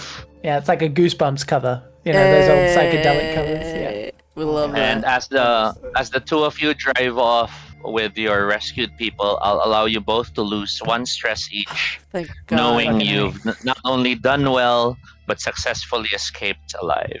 Oh God. Oh Yeah. God. Yeah. We cut back to the farm, and in the farm, Tenza, Yes. you are staring at the prisoner. The prisoner is tied up, both legs and arms. Arms are tied together, legs are tied together. Gag on the mouth. There seems to have been a blindfold as well, but despite her years, the old woman in the trunk has wriggled free the blindfold and is now staring at you.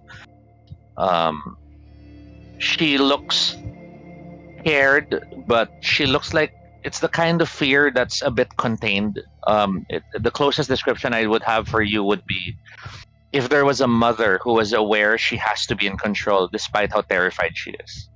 It's that sort of expression.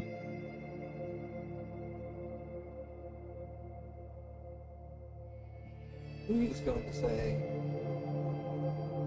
I take the ball gag out.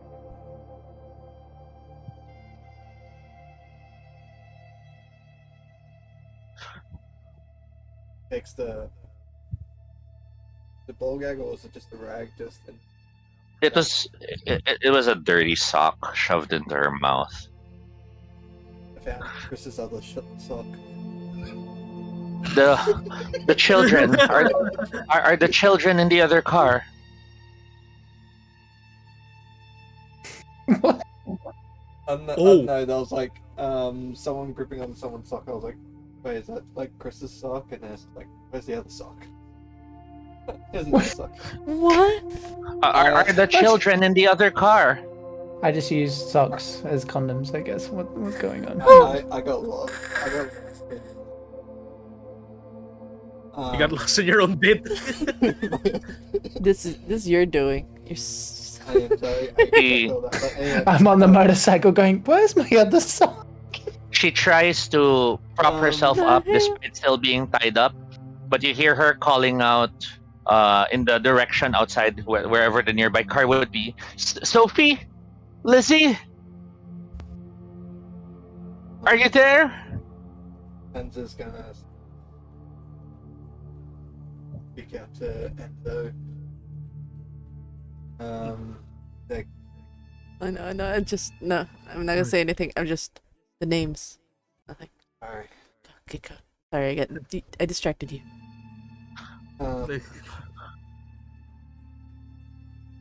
I'm just gonna assume that Enzo does hear the screaming. Yes. Enzo, you're hearing this because you are in the area. You were gathering the bodies. Enzo's gonna look like, what's going on over there, as he doesn't know that there is a person in the trunk. Is there any kids in the other car? There's people in these cars? He goes over, he quickly rushes over to the trunk. To the other car, you find the lever, you pop open the trunk, and as you look at the second car, thankfully, or is it worse? There isn't anyone. He shakes his head. Please tell me the kids are there. Please. No, they are not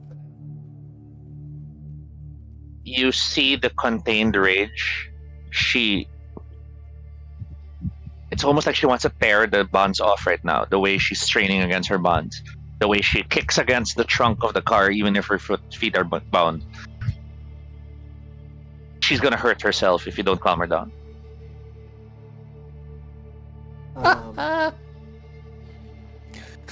Calm people down. I was gonna say, yeah, that's gonna be funny to watch. Can I offer you a face in this trying time? Change your face. Why the long face? What do you do, Tenza? Oh, he's joking. No, I'm sorry. And just alerting all the players, we're down to our last star. Drink water. Drink water. He's joking.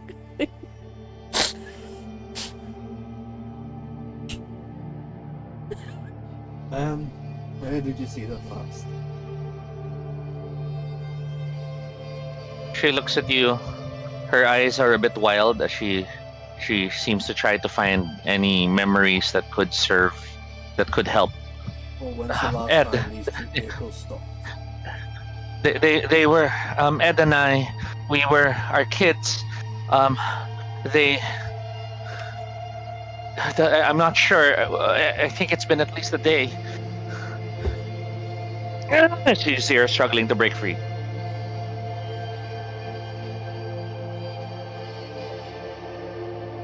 I think a lot of people are gonna get mad at this and it's just like, calm down. Please. That'll do it. That'll do it. Yeah. Calm Shut down. up. She stares at you. She stares at you with eyes that are wet with tears. The statement comes to her both as an attack and as a calm statement. Are you really trying to calm her down? Just checking. Yes. Because if so, I'll have you I'm roll basically empathy. That's 2 dice. basically just saying, calm down, because if we look at my empathy stat, I have 0. Yes, exactly. So, well, you have no manipulation or leadership, but you have 2 empathy. So roll 2 dice. And 2 stress. Talking to a normal person, how to do normal conversation stress.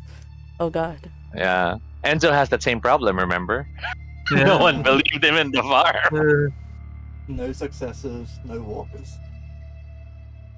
She stares at you with this. It's the equivalent stare of you told a woman, you should try smiling. It's that sort of death gaze. I think Tenta said it in the same tone as someone would say that. Mm-hmm. And with that, she growls audibly as she places both arms. Tries to press the rope against the edge of the trunk, trying to cut through it. Which it's not going to happen anytime soon. But she's trying anyway. She starts doing that. What are you doing, Enzo, while this is all happening? Fuck, Enzo doesn't have the same stats either. Nope. Enzo's going to look over at Enzo and look over at the lady I get you want to find your kids, but I don't think that there's any place right now, or rather now is not exactly the perfect time to be doing that. The words carry a bit more weight. I'll let you roll. You also have only 2 dice. Yeah. I got this couple. Serial killers, I tell you. There's a pair of serial killers. Hey, look, Calvin was the one that wanted to get me killed. So it's a trio, if anything. But luckily he stepped away. I got 1 success. Calvin's smart enough to act nice. The words hit her like a brick, and she stops, and she looks at you both. And she raises her bowed hands and opens her hands to show she's surrendering. I just need to get back to my kids and my husband, please. Please let me go.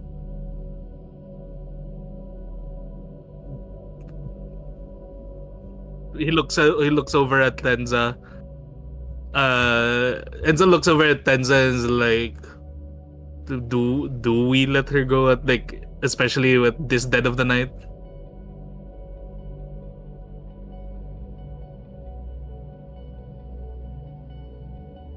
If she wants to risk her life, ahead, or in the night, food, then go out during the day. So She stares at you both, hearing that offer, and she's unable to help herself. She actually asks, You're going to feed me? you got a husband and 2 kids.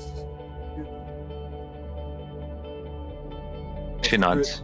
Plus the Christian would let us let you go without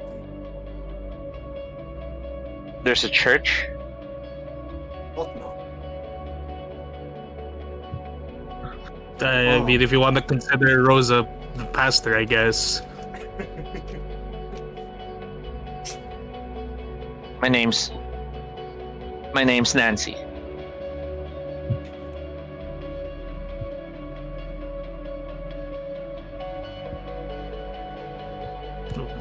Yeah. Oh, hi, Nancy. So let's get Uh, Penza does pull out a knife. Probably the same big knife the kid had. Just Mhm. picks it off the ground.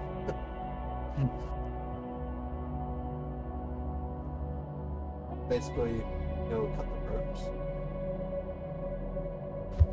She watches as you hold the knife up. The knife is an interesting knife.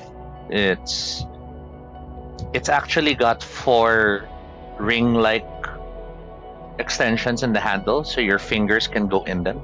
Oh yay, brass knuckle knife. Yes.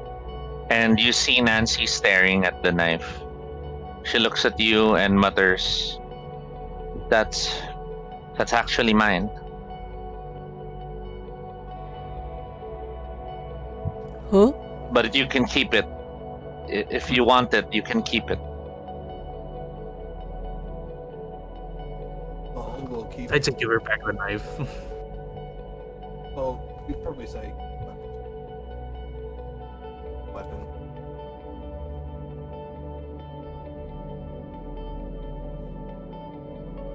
Save your family.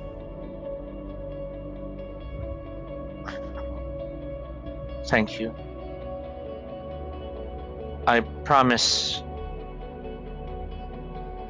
as soon as you'll let me, I'll leave, and I won't ever tell anyone about this place. I won't bring anyone here. I just want to be reunited with my family.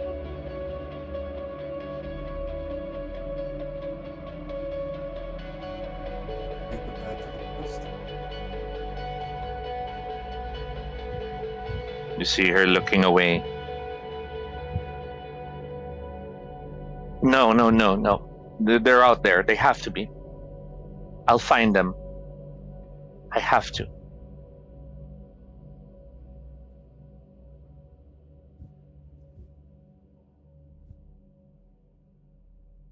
You bring her into the farm? Yep. There's so many people in the farm. Yeah. I was That's- waiting for you, Joe, to realize this. That's so many people. God darn. We we moved to a small montage of scenes. Tenza and Enzo, please lose 1 stress each. Tensa and Enzo. Yeah, Tenza and Enzo, please lose 1 stress each as you both go through the montage of bodies gathered, vehicles moved. Well, 1 vehicle moved, the other one left in the ditch. People in the farm watching as the prisoner is the prisoner welcomed in or still tied up inside? The lady? Yes. No, we wouldn't tie her up. So she's seated, I guess, on the floor, keeping to herself. Even if you told her she can sit on the chair, she's fine.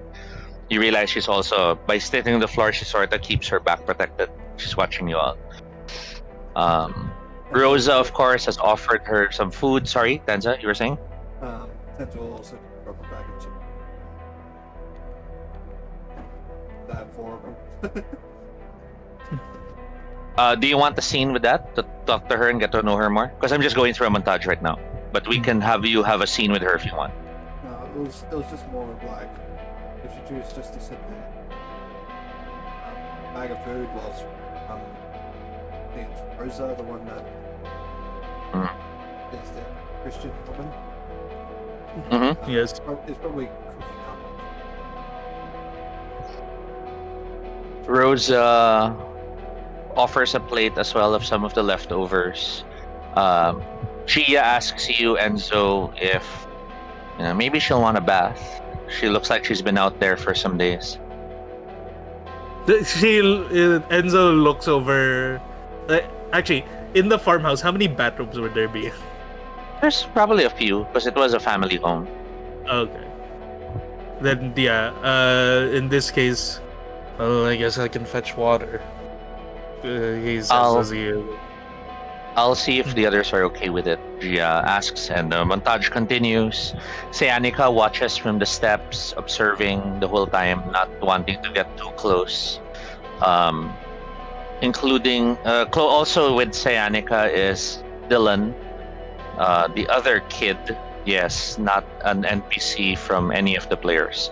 But Dylan is watching from the fringes of the area.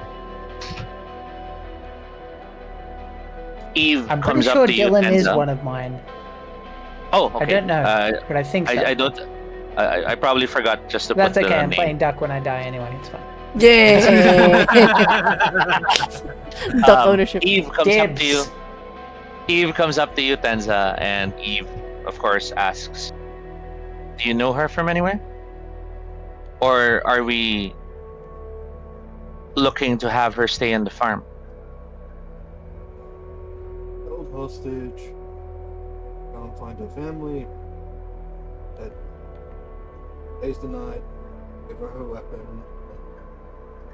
And And what if Joe says no?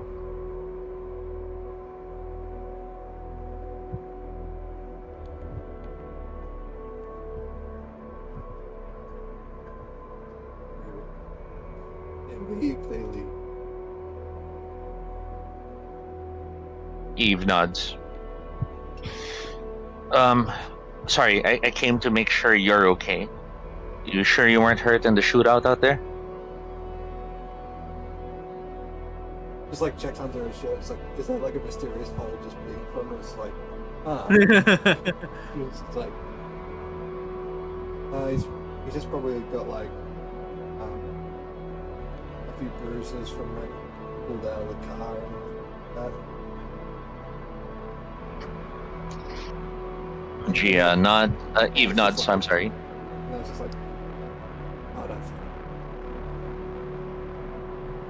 because he has nothing this close. Eve nods. I was going to suggest.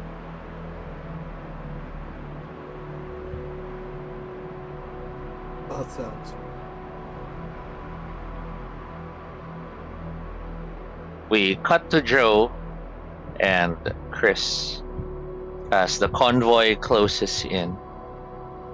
The farm is within sight, but still far away as you're closing in. You hear the sounds of gunshots in the distance. You're not sure if it came from the farm, but it seemed generally in that direction. By the time you finally get to the farm, it does look like something had transpired.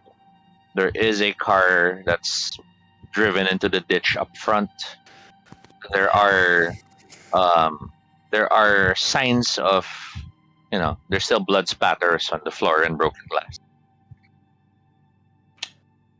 The first to meet your group as you come to a stop in front of the farm is Calvin.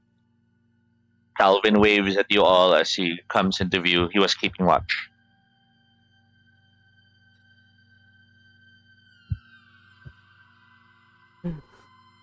Did we lose the ambulance?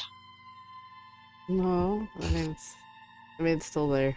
I mean, wait, the ambulance is still in the in the carnival, right? The carnival spot. No, it was taken. the Remember? couple- was driving Bullet. into the woods, and we backed off because they were driving into Zombo territory. Oh, Like, okay. Yeah, big bad Zombo the territory. couple drove off with it. They headed for Buchanan. Oh, okay. Sorry. Player forgot. Joe probably Yes, remembered. that's okay. And then Joe just like So we heading to lost the Buchanan. ambulance. Couple took it and headed to Buchanan. Calvin glances. Oh, motorcycle. Looking Yeah, pretty man. sweet, Chris. Nah, you should see me drive it.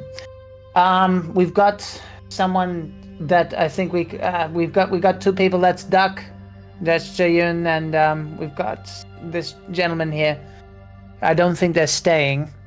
I'm gonna give him a look of like, We I'm gonna got look- some people. I'm gonna look we at got him and just kind of point at the like nodules in his nose, and just like we got a this person guy's too. probably- Huh? There was a shootout, and it turns out there was a survivor, a hostage, and Tenza will fill you in. Yeah. Yeah, we have someone Hang here on, too. Tenza. There's a double take. We were like, Tenza's here? Okay. Tenza's here? Tenza's alive. Ye- Yep. Okay. He's- Well, He gave us the bad news though about Otto. Can I go immediately, like, at the mention of Tenza, I rush to where he is, like trying to see if Whoa. he's like a ghost.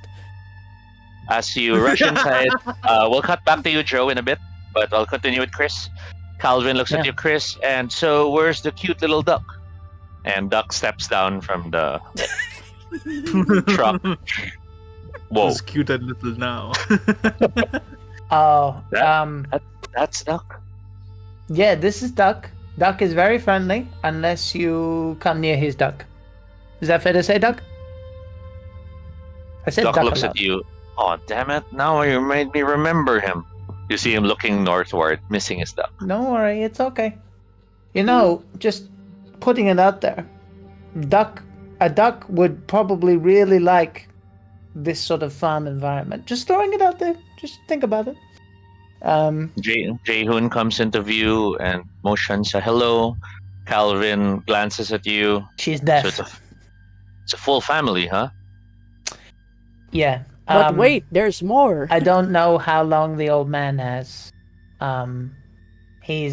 We were in a situation where they were stuck. So I don't know what we're gonna do, but I couldn't leave them behind in good conscience. So blame it on me.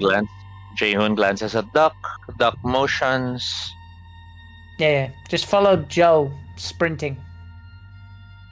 Jaehoon nods and starts doing this motion to all of you. I'm gonna Duck motion looks at food you. in that That's direction. thank as you. well. That's not food. That's thank you. Oh, well, I was mentioning food. Thank you. Okay. You are... Well... Oh. Duck looks at you and then motions to Jaehoon and starts doing a motion. Jaehoon laughs and Duck smiles. She knows your name. Okay. Calvin, are you good? Do you need anything while we're here? I'm Calvin. You can call me Cal for short. Calvin, Jayun, Duck. Duck, of And course. what's your father's name? Motions and soon gives the name as well. I'll get the name of the father. I did not expect him to survive, to be honest. So I will need the name for the father. Well, look. We're nice people. Chris is not expecting him to live very long, so I expect... Jaehoon comes up to you, and as she grabs your arm gently, she pulls out her license again and tries using it as a small Ouija board to write "really" name and pointing at you.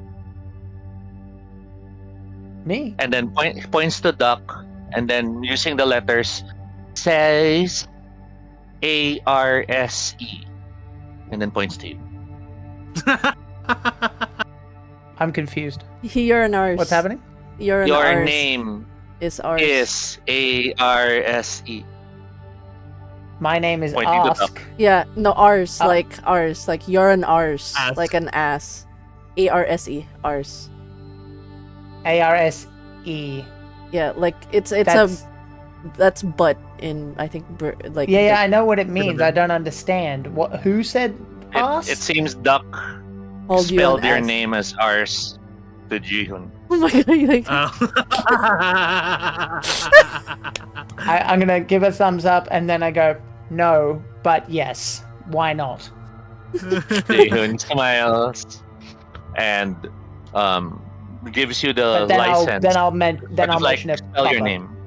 But I'll you're- say, I'll motion Chris, or I'll go, or Ask if you want.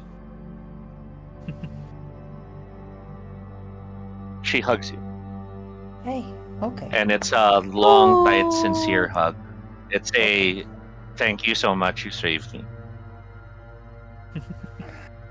I was a refugee too. I get it. It's okay. And we cut to one of the windows in the farm. Sayanika watching. Oh no! I gotta tell That's BB. bad. I gotta tell BB about this. Like, you're turned into a crazy, like, you know.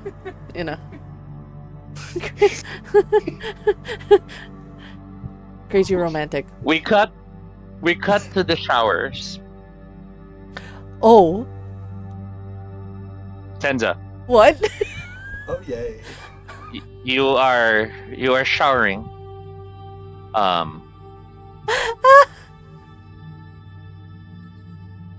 And you are surprised to hear voices as you hear Enzo and the prisoner Nancy, the one you both rescued, coming into the bathroom.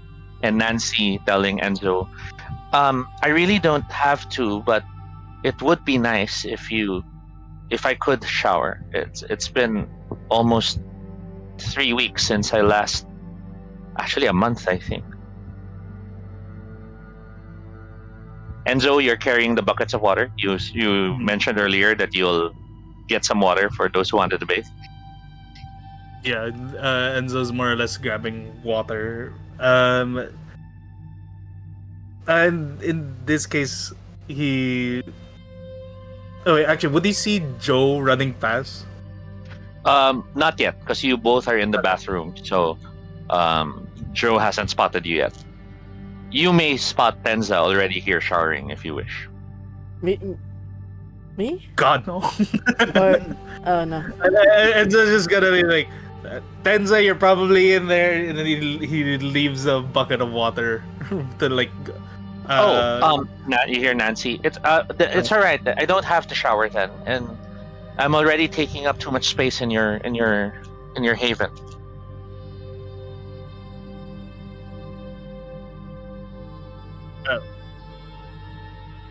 Enzo will basically call out saying, "Thanks, I'll be done shortly."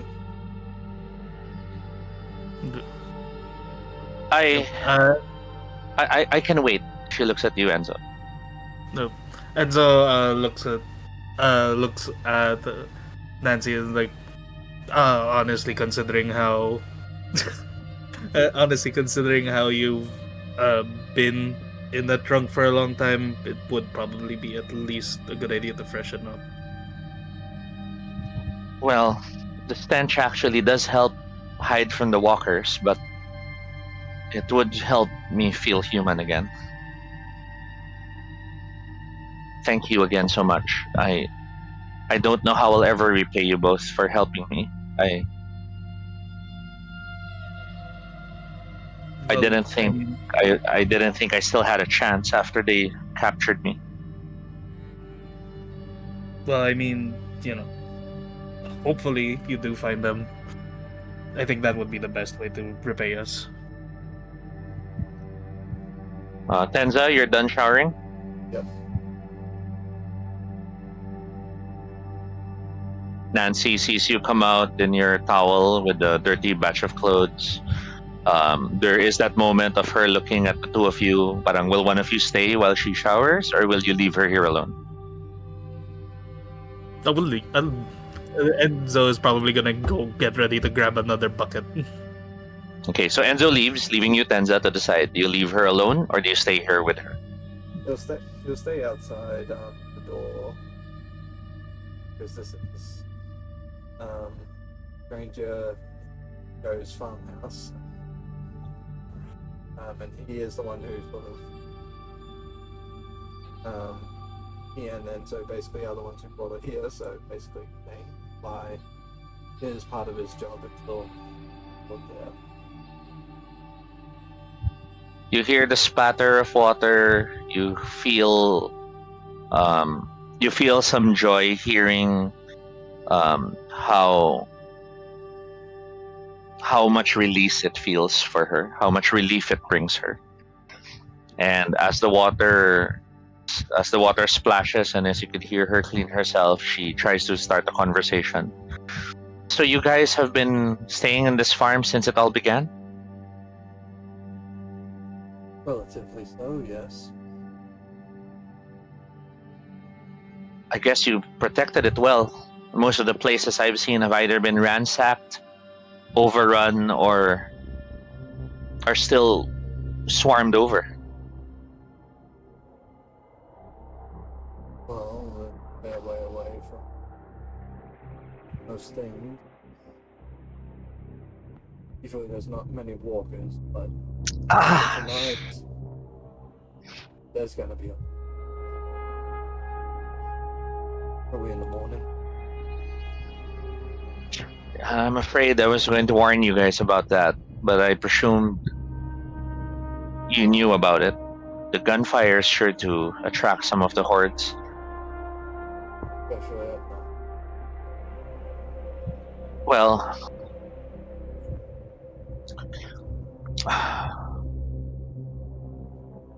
so what do you call this place?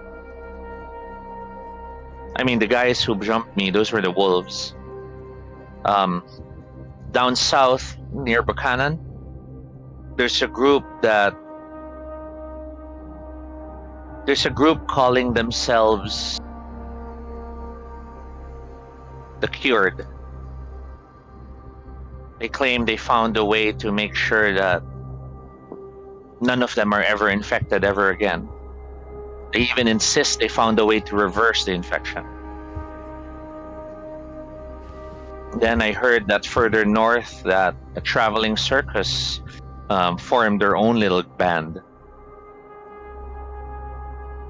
A freak show of some sort. What do you guys call yourselves? Well, I call myself Tent.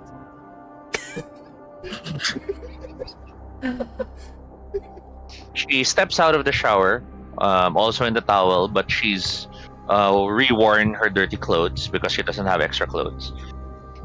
You're a bit surprised you're a bit startled at the sudden change of appearance that a shower can bring someone who's been out for a month. What you thought was dirty, ruddy hair turns out to be a shock gray-white short crop of hair. She looks also much stronger than expected now that she's freshened up. Still in her 40s, she's still of age. You do see a strength that was not as easy to see earlier, despite her innocent face. I mean, I figured she was strong. She has a brass knuckle knife. I'm assuming she's gonna be punching shit with it. So you guys aren't the society. You hear her ask you more directly, and you think now the word isn't an adjective but a name.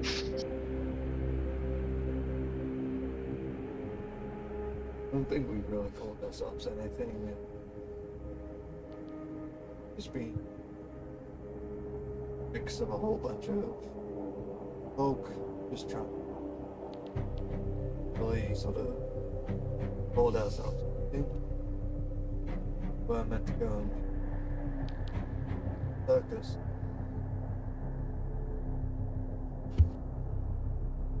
But I got split up.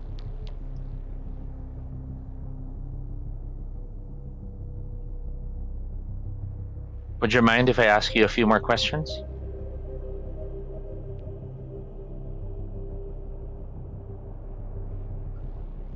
She looks you straight in the eye.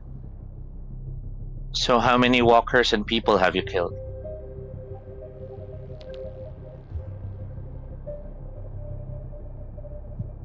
Tenza's taking quite a long time just counting in his head, like he's just nodding each one he's counting.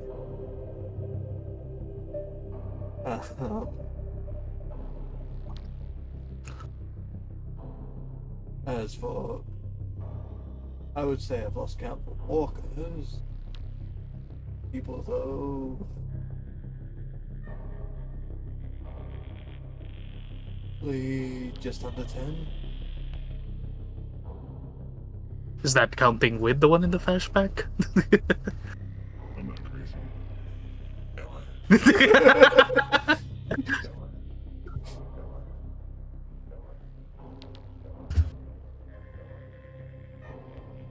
She slowly nods.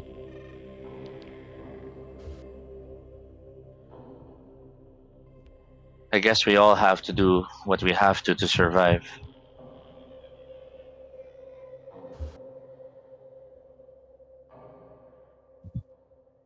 I would say it's She better stares. Yeah, go on. Sorry. I would say it's better for a few to get the head. Well,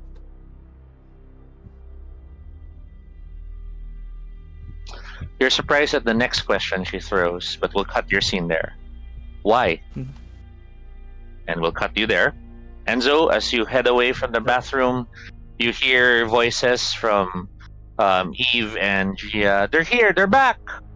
And as you head towards where the others have arrived, you see Joe come into view. Joe, you see Enzo. But Enzo sees Joe and is like, "Oh, hey, welcome back." He's here? Who's here? Enzo. Yeah, he just showered. Sayanika comes up to you both. Who's with Chris? She was somebody we picked up from Paradise. Chris picked someone up? I look at In Sayanika. Paradise? She's deaf. Her dad's at the back. I don't need your shit right now, Sayanika. He looks at you and walks past you, heading outside to check on Chris. It's like, I have enough of this teenager shit. Rosa comes up to you, Joe, to your surprise, and she hugs you. Oh, blessed be God, you are back. You are safe. No, it's Joe. It's not God. There's no reciprocated warmth in a sense. It's just like, he just goes, looks at the direction where Enzo. He looks at Enzo again and goes, "How's the farm? What happened here? It feels like we've been away for too long."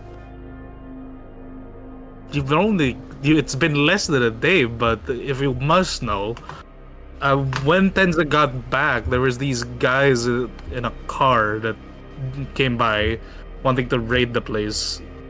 But luckily Tenza, Kevin, and I got them, which you probably saw on your way back in. Sunny! Danny calls out and the dog barks and goes to him. I'm like, there's like that's this, where Sunny was. there's like this moment of like pain on the face, and she looks at Enzo and goes, if you can help get, there is an elderly, possibly paraplegic, tied to a gurney right now. We need to give them a space in a room to get set up with their oxygen tanks and whatnot. Sure, I can definitely set that up. He's going to whisper to Joe though. By the way, make sure to watch Calvin. He's been starting to get a bit too talkative with the pigs. It goes. How old was Calvin, by the way? Obsessed with that.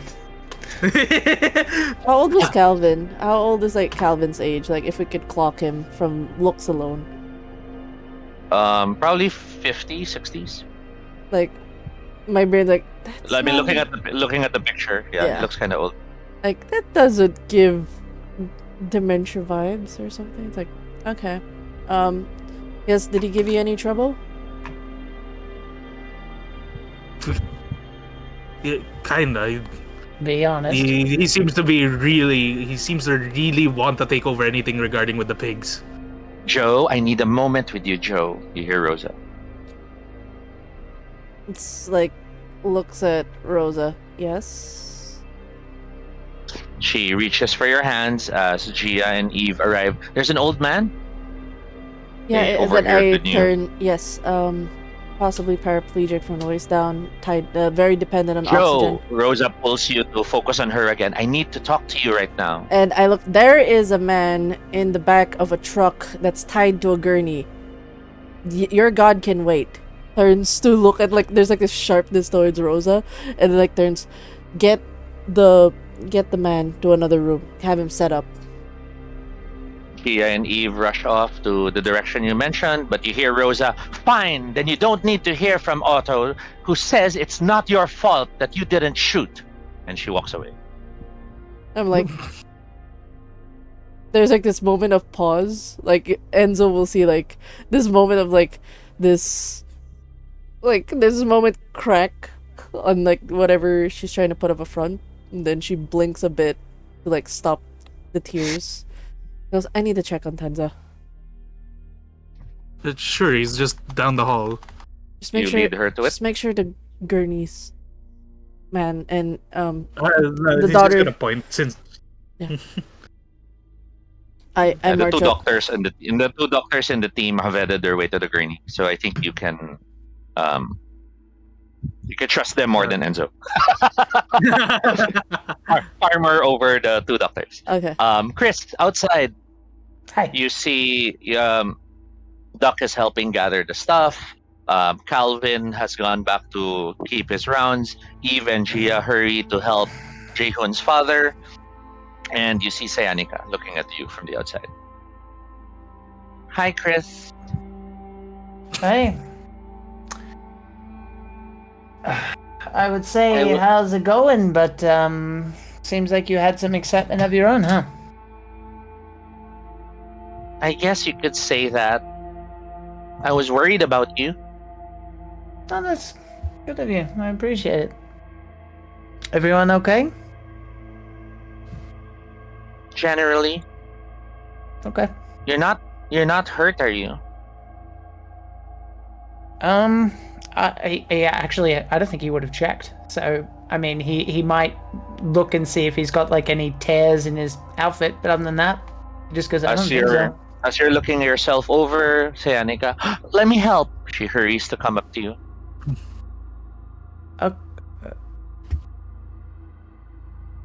I heard you were at Paradise. Yeah, that's what they call it. Is that like a strip club? No. Hey, check out my bike. Why don't you sit down with me for a second? Oh, wow! That's kind of hot. She stares at the bike. It's very cool. I agree. She's looking at the bike, glances at you and smiles. I assume that it's just her and I at the moment? You see Jae-hoon, she's looking at the two of you, and she gives you a... I'm just gonna go like that. Hey,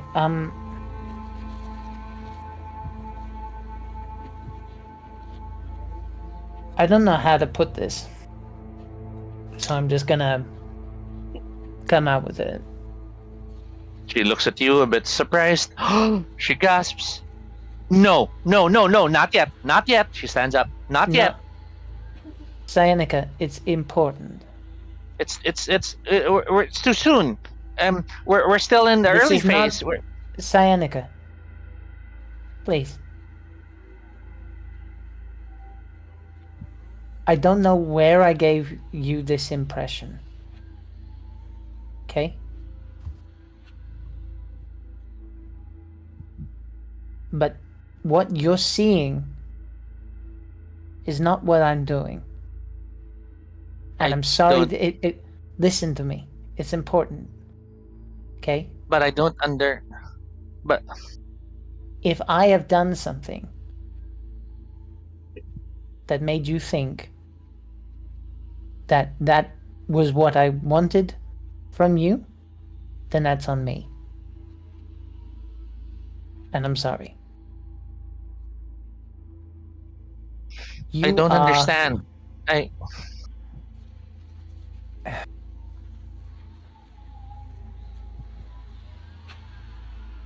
You do. Because you're smart. And clever. And so many things that someone wants. But that's not me. And I'm saying this because I wish someone would tell me if I'm barking up the wrong tree. Duck comes up to you, totally oblivious to the discussion you're having with Seneca. Think you can help me up? Help with what? What do you need? Glances at Seneca, looks at you, and then mutters softly, "Your daughter?" No, but that's part of the problem. Motions to the house, and you see him holding the bags and stuff. Just Might be good if you come in with me. okay. Is this an emergency, or can you give me a minute? Looks at Seneca, then at you. Oh, sorry. He It's okay. kind of gets it, and Duck tiptoes away. Seneca looks at you again. No, it's all right. I understand. It's all clear. Chris, come on. We're friends. You saved my life. You make sure the farm's safe. I just wanted to show my gratitude. I know. We're good. You really don't have to say anything else. We're good. Okay. Well. And he just kind of trails off. There's nothing. He knows there's nothing he can say that can stop whatever she might be feeling. So he just kind of goes, "Thank you for understanding." You see her just smile, but she seems to like motion. She'll stay out here a bit. Okay. Duck looks at you. Can you do me a favor, Daughter? actually? Rosa is probably going to want to ambush me. Do you mind keeping watch for me? I'm going to go help Duck. Or you can come with me, whatever you want to do.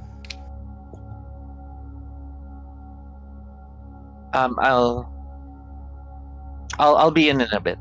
She smiles. Okay. Cool. I'm gonna, knowing I've broken someone's heart, it's not fun. I'm gonna slump my shoulders a little bit and just kind of move over to Duck with my hands in my pockets and go, "What's up, man? What do you need?" So not your daughter. No. Hands you some of the medical supplies and stuff. And okay. I take it, and I take it not someone you're with. It is way too early for me to be looking out for jailbait. Way too early in the apocalypse for me to... First of all, I will judge you if it were. But secondly, yeah. I meant she's not your companion. That's my point. And call me crazy, and just it's weird. Duck glances, then looks at you. Kids have phases. I'm sure she'll outgrow it. Yeah, well, I hurt her, I think, but I think she needed to hear it. Pain is fine. Pain's a lesson. Pain tells you not to do it again. What am I doing with these? Where are we going? Oh, I just wanted you to be with me. I was worried if I stepped into that house carrying all these things, people might think I'm there to loot them. Oh, that's fair. Yeah. Can I ask you a question? How did you get into the society in the first place? Because I imagine if you were a refugee, that might have been a problem too, no? Oh, that's simple. He walks with you. I tried to kill her.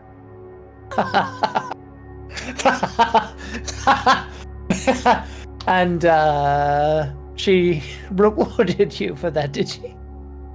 Well, she made me realize that sometimes you just had to get to know a person more before you tried to kill them, and that might change your mind. Fair. Okay. So let's see your society. He smiles. We don't call her. We don't have a fucking title, man. We're not that far up on an ass yet. But anyway.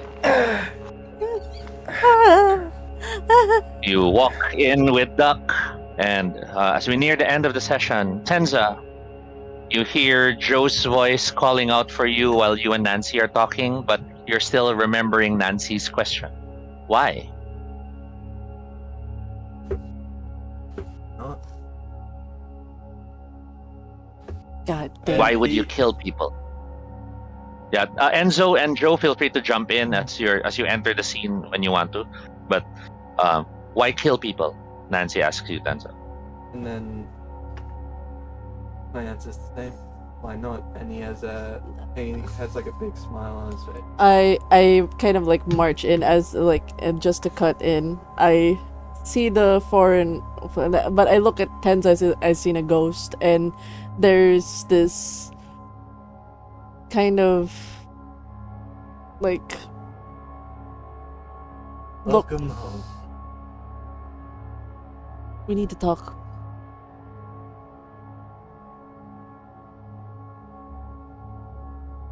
Hi, I'm Nancy. They rescued me? Hi Nancy, I'm Joe. My family runs this farm.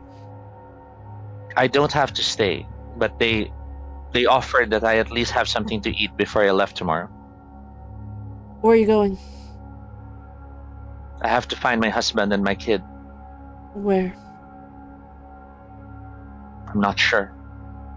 We found a place to stay that was a little past Buchanan, but then the wolves jumped us, and I thought I was with them. It turns out they took only me. I'll have to find my way back to them. If you'd like, I'll be making my way to Buchanan. I'm looking for family too. You are? You're She leaving looks at you, again? Tenza. I look and I look at Lenzo. Not right now, Enzo. So I need to talk to Tenzo. And well, Nancy, if you're heading out, it's best we could do it as a group.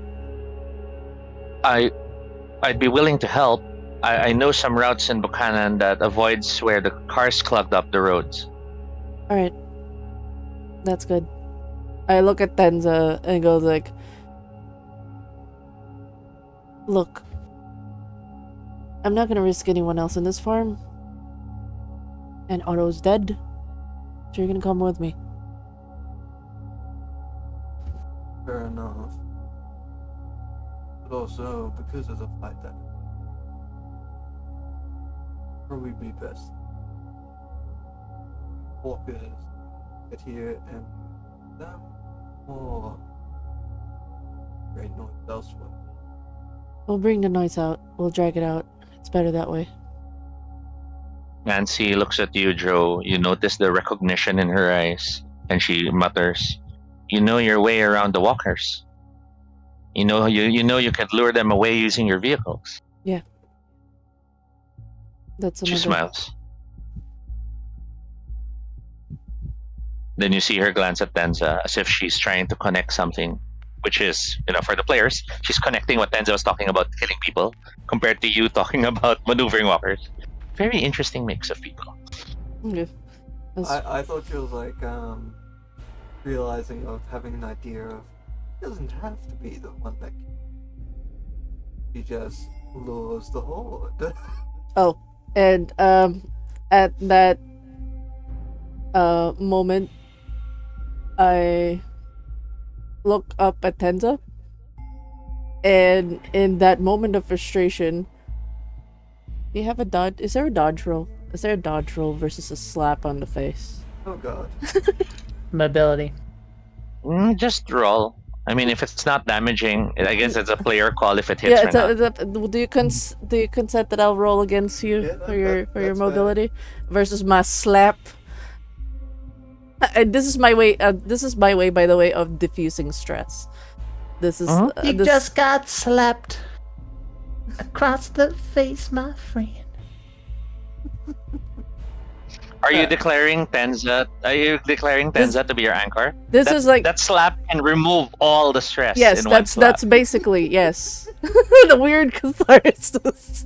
So write down name of PC is now Tenza, and that slap, your zero stress. No, I just want to know if I can slap him. Like, I just want to know. I just want to know. Oh no, D6. Sorry. Come on, let me slap him. Let me slap him. Yeah, 3 6s. That's perfect. I mean, what am I rolling to double? Mobility. Mobility and agility. That's 4 dice. That's 3. You gotta beat 3 successes, Pendy. Don't go laughing at him now while he's rolling. No, I'm gonna laugh. He might just fucking jump it. 3 1s. 3 and a 1s. 6. Oh, never mind. Aww. Your cheek is sore even if you've just showered. Nancy sees the slap and she looks away, grimacing, feeling the pain. Enzo, you're a bit surprised at the news that they'll be heading out again soon. But more so at the news that hordes will be walking by, so you'll all have to hunker down. You guys have done that before and it's never a good feeling. Yeah. And as we near the end of the session, we cut to outside to Chris. You are getting the hellos and highs from everyone else who are meeting Duck, shaking their hands. Rosa stares at Duck and, oh my lord. And then Rosa comes up to you, Chris, and mutters, he's almost like he's the Goliath to our, you see, Rosa suddenly uncertain. Who did Goliath face again?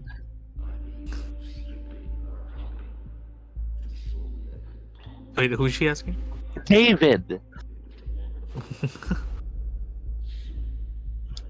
Rosa stares at you, at Chris and at Duck as the two are greeting everyone else. Hello, I'm Chris. The young boy Dylan with Sunny the dog comes up to Duck and offers him a small pastry. Duck smiles and looks at you, Chris, with this, you're not gonna poison me, are you? No, maybe. And as he takes a bite, he offers you the other half.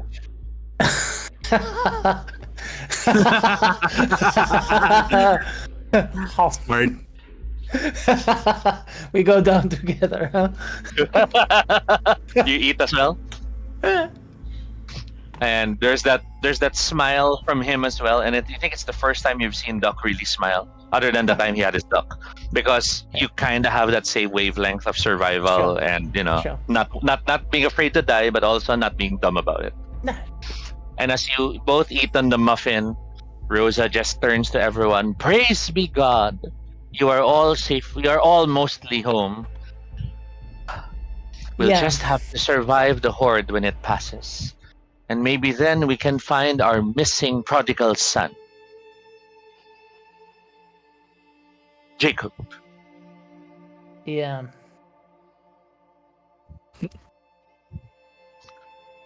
The other Would thing, you all like to Shouldn't- join me in prayer? Rosa goes to the side. Chris, if go up. you're gonna do that anyway, and I mean, I'll look at Joe, and do we want to talk about Otto real quick? While we got everyone here? I look at everyone and like there's this kind of moment of silence in Glacia. He was a good man, but that sounds so vague to say to somebody who was more than that. He was, in the few instances we got to see glimpses, he was a private man. He kept himself, but he went out of his way to make sure everyone's safe, took the shifts, secured defenses, did the little things that people would often overlook, but that kept us alive. Otto, there's like, she's trying, you can tell she's cracking with the, like, the wateriness of her eyes. She goes, we found out a little too late, and I wish I got to know more of him, but he was a brother. He had a family, and he could have been so much more. Time is short. You hold close the ones you care about. Despite your frustrations, you still remain kind and good to everyone else. Be like Otto, quiet, but serving in his own way. I'd also like to add, I have my own stockpile here on the farm. He liked beans. So once this is all over and we've got the quiet moment, we're gonna have a bean party, y'all. Which, of course means, and I'll look at Rosa, tortillas. Hey. Only way. Rosa smiles. As we wrap up tonight's session, our camera lingers a bit longer in the kitchen. We see a hand grab one of the cans of beans, and we see Cyanica holding it. Hey, Otto. Sad you aren't here right now. But guess what? Chris talked to me today. And Chris told me that he didn't want that if someone was barking at the wrong tree, he would have wanted a sign. He said I was pretty and that I was smart. He said he didn't want any misunderstanding. I think he really likes me. Oh, go. Anyway, wish you were here. Puts the can back. Cyanica, who does only hear the positive things she wants, smiles as she watches in the distance the group celebrating and eating. And we'll close our session there for now. That was good. Oh, god damn it, Cyanica. God damn it, you Fucking precious psycho. child. Cyanica. God, I have to tell I don't know Vivi how. about... The only way I could have been more blunt is if I went, "You're ugly." So I guess that's what's happening next. But hey, I did show this as her personality in an earlier session, right? Yeah. She only hear pretty annoying. It's She not says I'm pretty. unprecedented. It's like, oh boy. Okay, well, cool. Yeah. All right. We'll do a quick round robin. We ended right on time. We'll keep it short and sweet. I hope everybody's okay with. We started really with the high tensions. We had even a poll to see who died, but thankfully no one died today.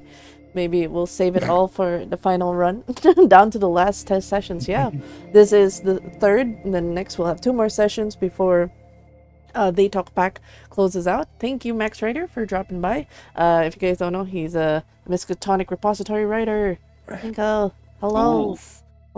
Yeah.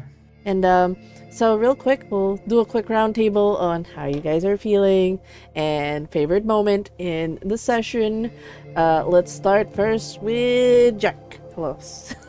Always me. Yes. Hi, I'm Jack. You can find me on all the social media garbage at Jack Squarepeg, where I do TTRPG edutainment and the occasional video game potluck. Tomorrow, we are doing Outlast at 7:30 p.m. AEST. Come join as I play a journalist who's in a asylum that he can't leave, and a guy who looks like he took a cheese grater to the face is trying to kill me under the lead of a psycho priest. Yeah, it's fun. You can also check out episode 2 of Play Den, the podcast, this coming Sunday, Easter Sunday. It's all about vampires.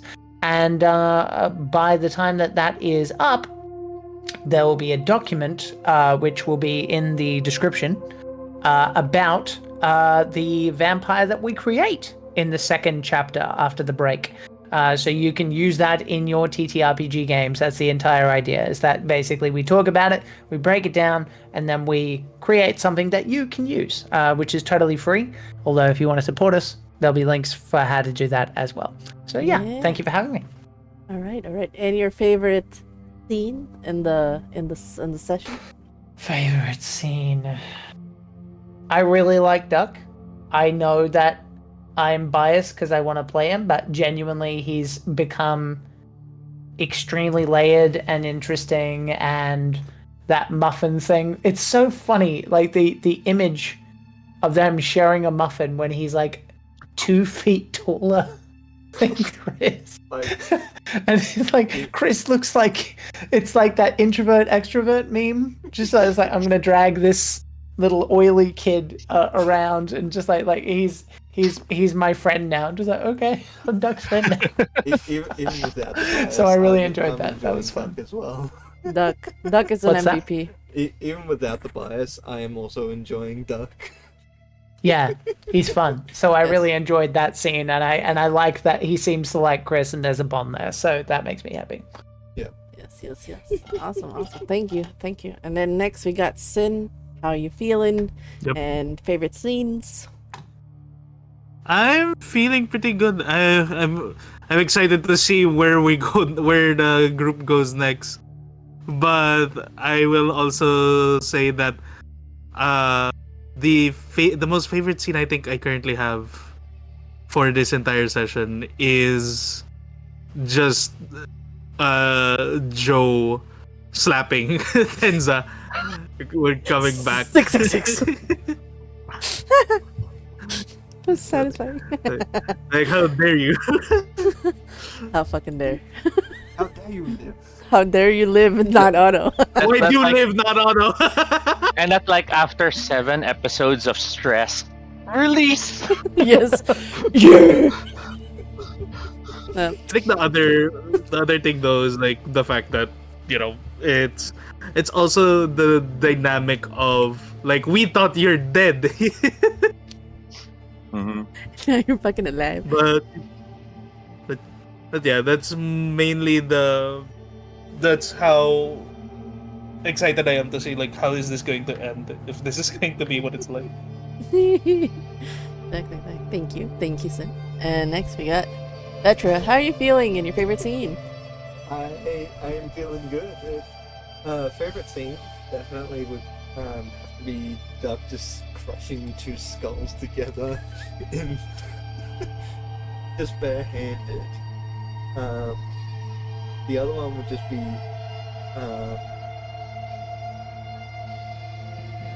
I forgot his name. The other guy that came with me and Enzo. Calvin. Calvin. Then Calvin. or Calvin. oh, okay. Cal. Calvin just... It was unexpected. I did not expect him to just all of a sudden, like, go against Enzo. But then again, remembering the whole pig talking thing, that both saying 2 different stories and everyone believing Calvin's side of things more than Enzo's. But it seems like Calvin's still holding a grudge throughout this whole... Let us not forget, Enzo beat him up and dragged him back. That's why he has a grudge. Oh yeah, that too. But actually just seeing the repercussions of that whilst we're out in the middle of fighting, and hearing like friendly fire is always an option. Like, oh? Huh? Like, I think both me and Sin basically did the same reaction of like, huh? Lizard brain. Same brain cell connecting. Yeah. Also, scarier scene, Sayaka just in the window just staring at Chris. That was, yeah, I'm like With concerned. Jaehoon hugging him and giving him thanks. Concerned. Yep. And look, I know I lost the plot on me trying to say the joke about the whole found the other sock thing. Like, I completely ducked through the entire saying of it. Yeah, it's okay. It's okay, you're EP. It's alright. Yep. Powered it. But yeah, if anyone else wants to see me, I'm on the Matter of Vetra. I will be also DMing a one-shot in 2 days. Yeah, first ever on game. He's bringing Dune. He's doing the Living Dead on Good Friday, which is funny. He's bringing a Wow. lizard, and we're killing undead. Oh. In. Another favorite scene: us suddenly just turning Jesus Christ into a vampire. It was a collective. It was a collective thing. It was beautiful. It was beautiful. Would Yes. that make it Jesus count? Or count Jesus? Yes, count Jesus. This sounds very nice. Yeah. I just saw the comment by Max Writer. Red Markets is a game I'm hoping to eventually try running some now. I don't know yet when I'll be ready for that, but yes. Oh, it's actually a game of economic horror with zombies. Okay, you sold me with economic horror with zombies. Economic horror with zombies. Corporations are evil. Oh, that's awesome. That's awesome. Yeah. Hey, well, bureaucracy. I can hear. But yes, for me, I think my favorite scene. I'm good. I know I was angry as Joe, but I'm good. We survived. I was so stressed. I'm like, oh god. I was like my brain was like flip flopping from, do we leave this guy and just bring the deaf person? No, they're not gonna go anywhere. Fine, we're gonna grab them. I'm gonna drive, and then Tenza coming back, and then Rosa just giving like really deep knives of, Otto said it's not your fault. Fuck. But my most favorite scene, which is not commonly depicted, especially in a lot of media scenes, is like having Chris have that very sincere conversation with Cyanica. It's like a lot of people are easy to just basically say fuck off to a kid, or like not be as kind, and to see that kind of kindness, I like True. for moments we kind of forget that teenagers are just little humans too, or like they're just still figuring out the world. So like I didn't have the patience as Joe, but Chris having that kind of patience for even like we were weird. We have to admit we were weird as kids. We did weird shit as kids. We were like annoying to adults. Yeah. So that kind of kindness translated, I immediately like, this is like my all-time like favorite dialogue. Like I wish somebody was that patient when we were like teenagers or kids. But no, we had to experience our own like, oh fuck off kind of scene.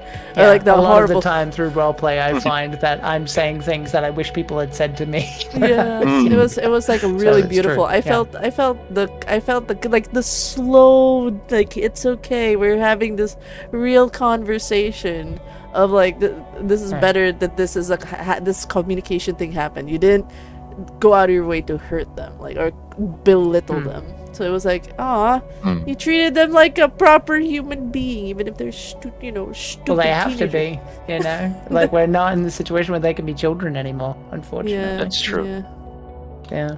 Awesome. So yeah, those are favorites, and again, we're gonna have a chill day tomorrow, maybe, probably, and Friday is gonna be a game for Vetra, and of course, just a heads up. Speaking of vampires.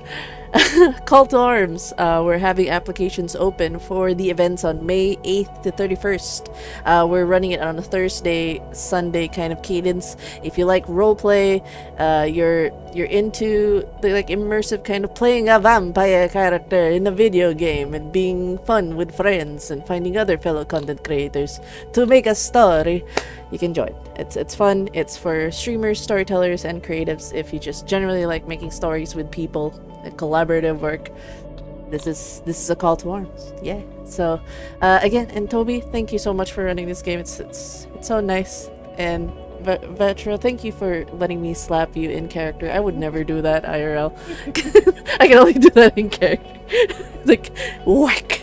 So thank you. Do you have anything else to add, Toby? Any last minute plugs? Me, I'm just I know it feels a bit sad that we're having less sessions for this campaign, but I'm still very grateful that you're all enjoying the ride I'm giving you and the style of gaming that I do.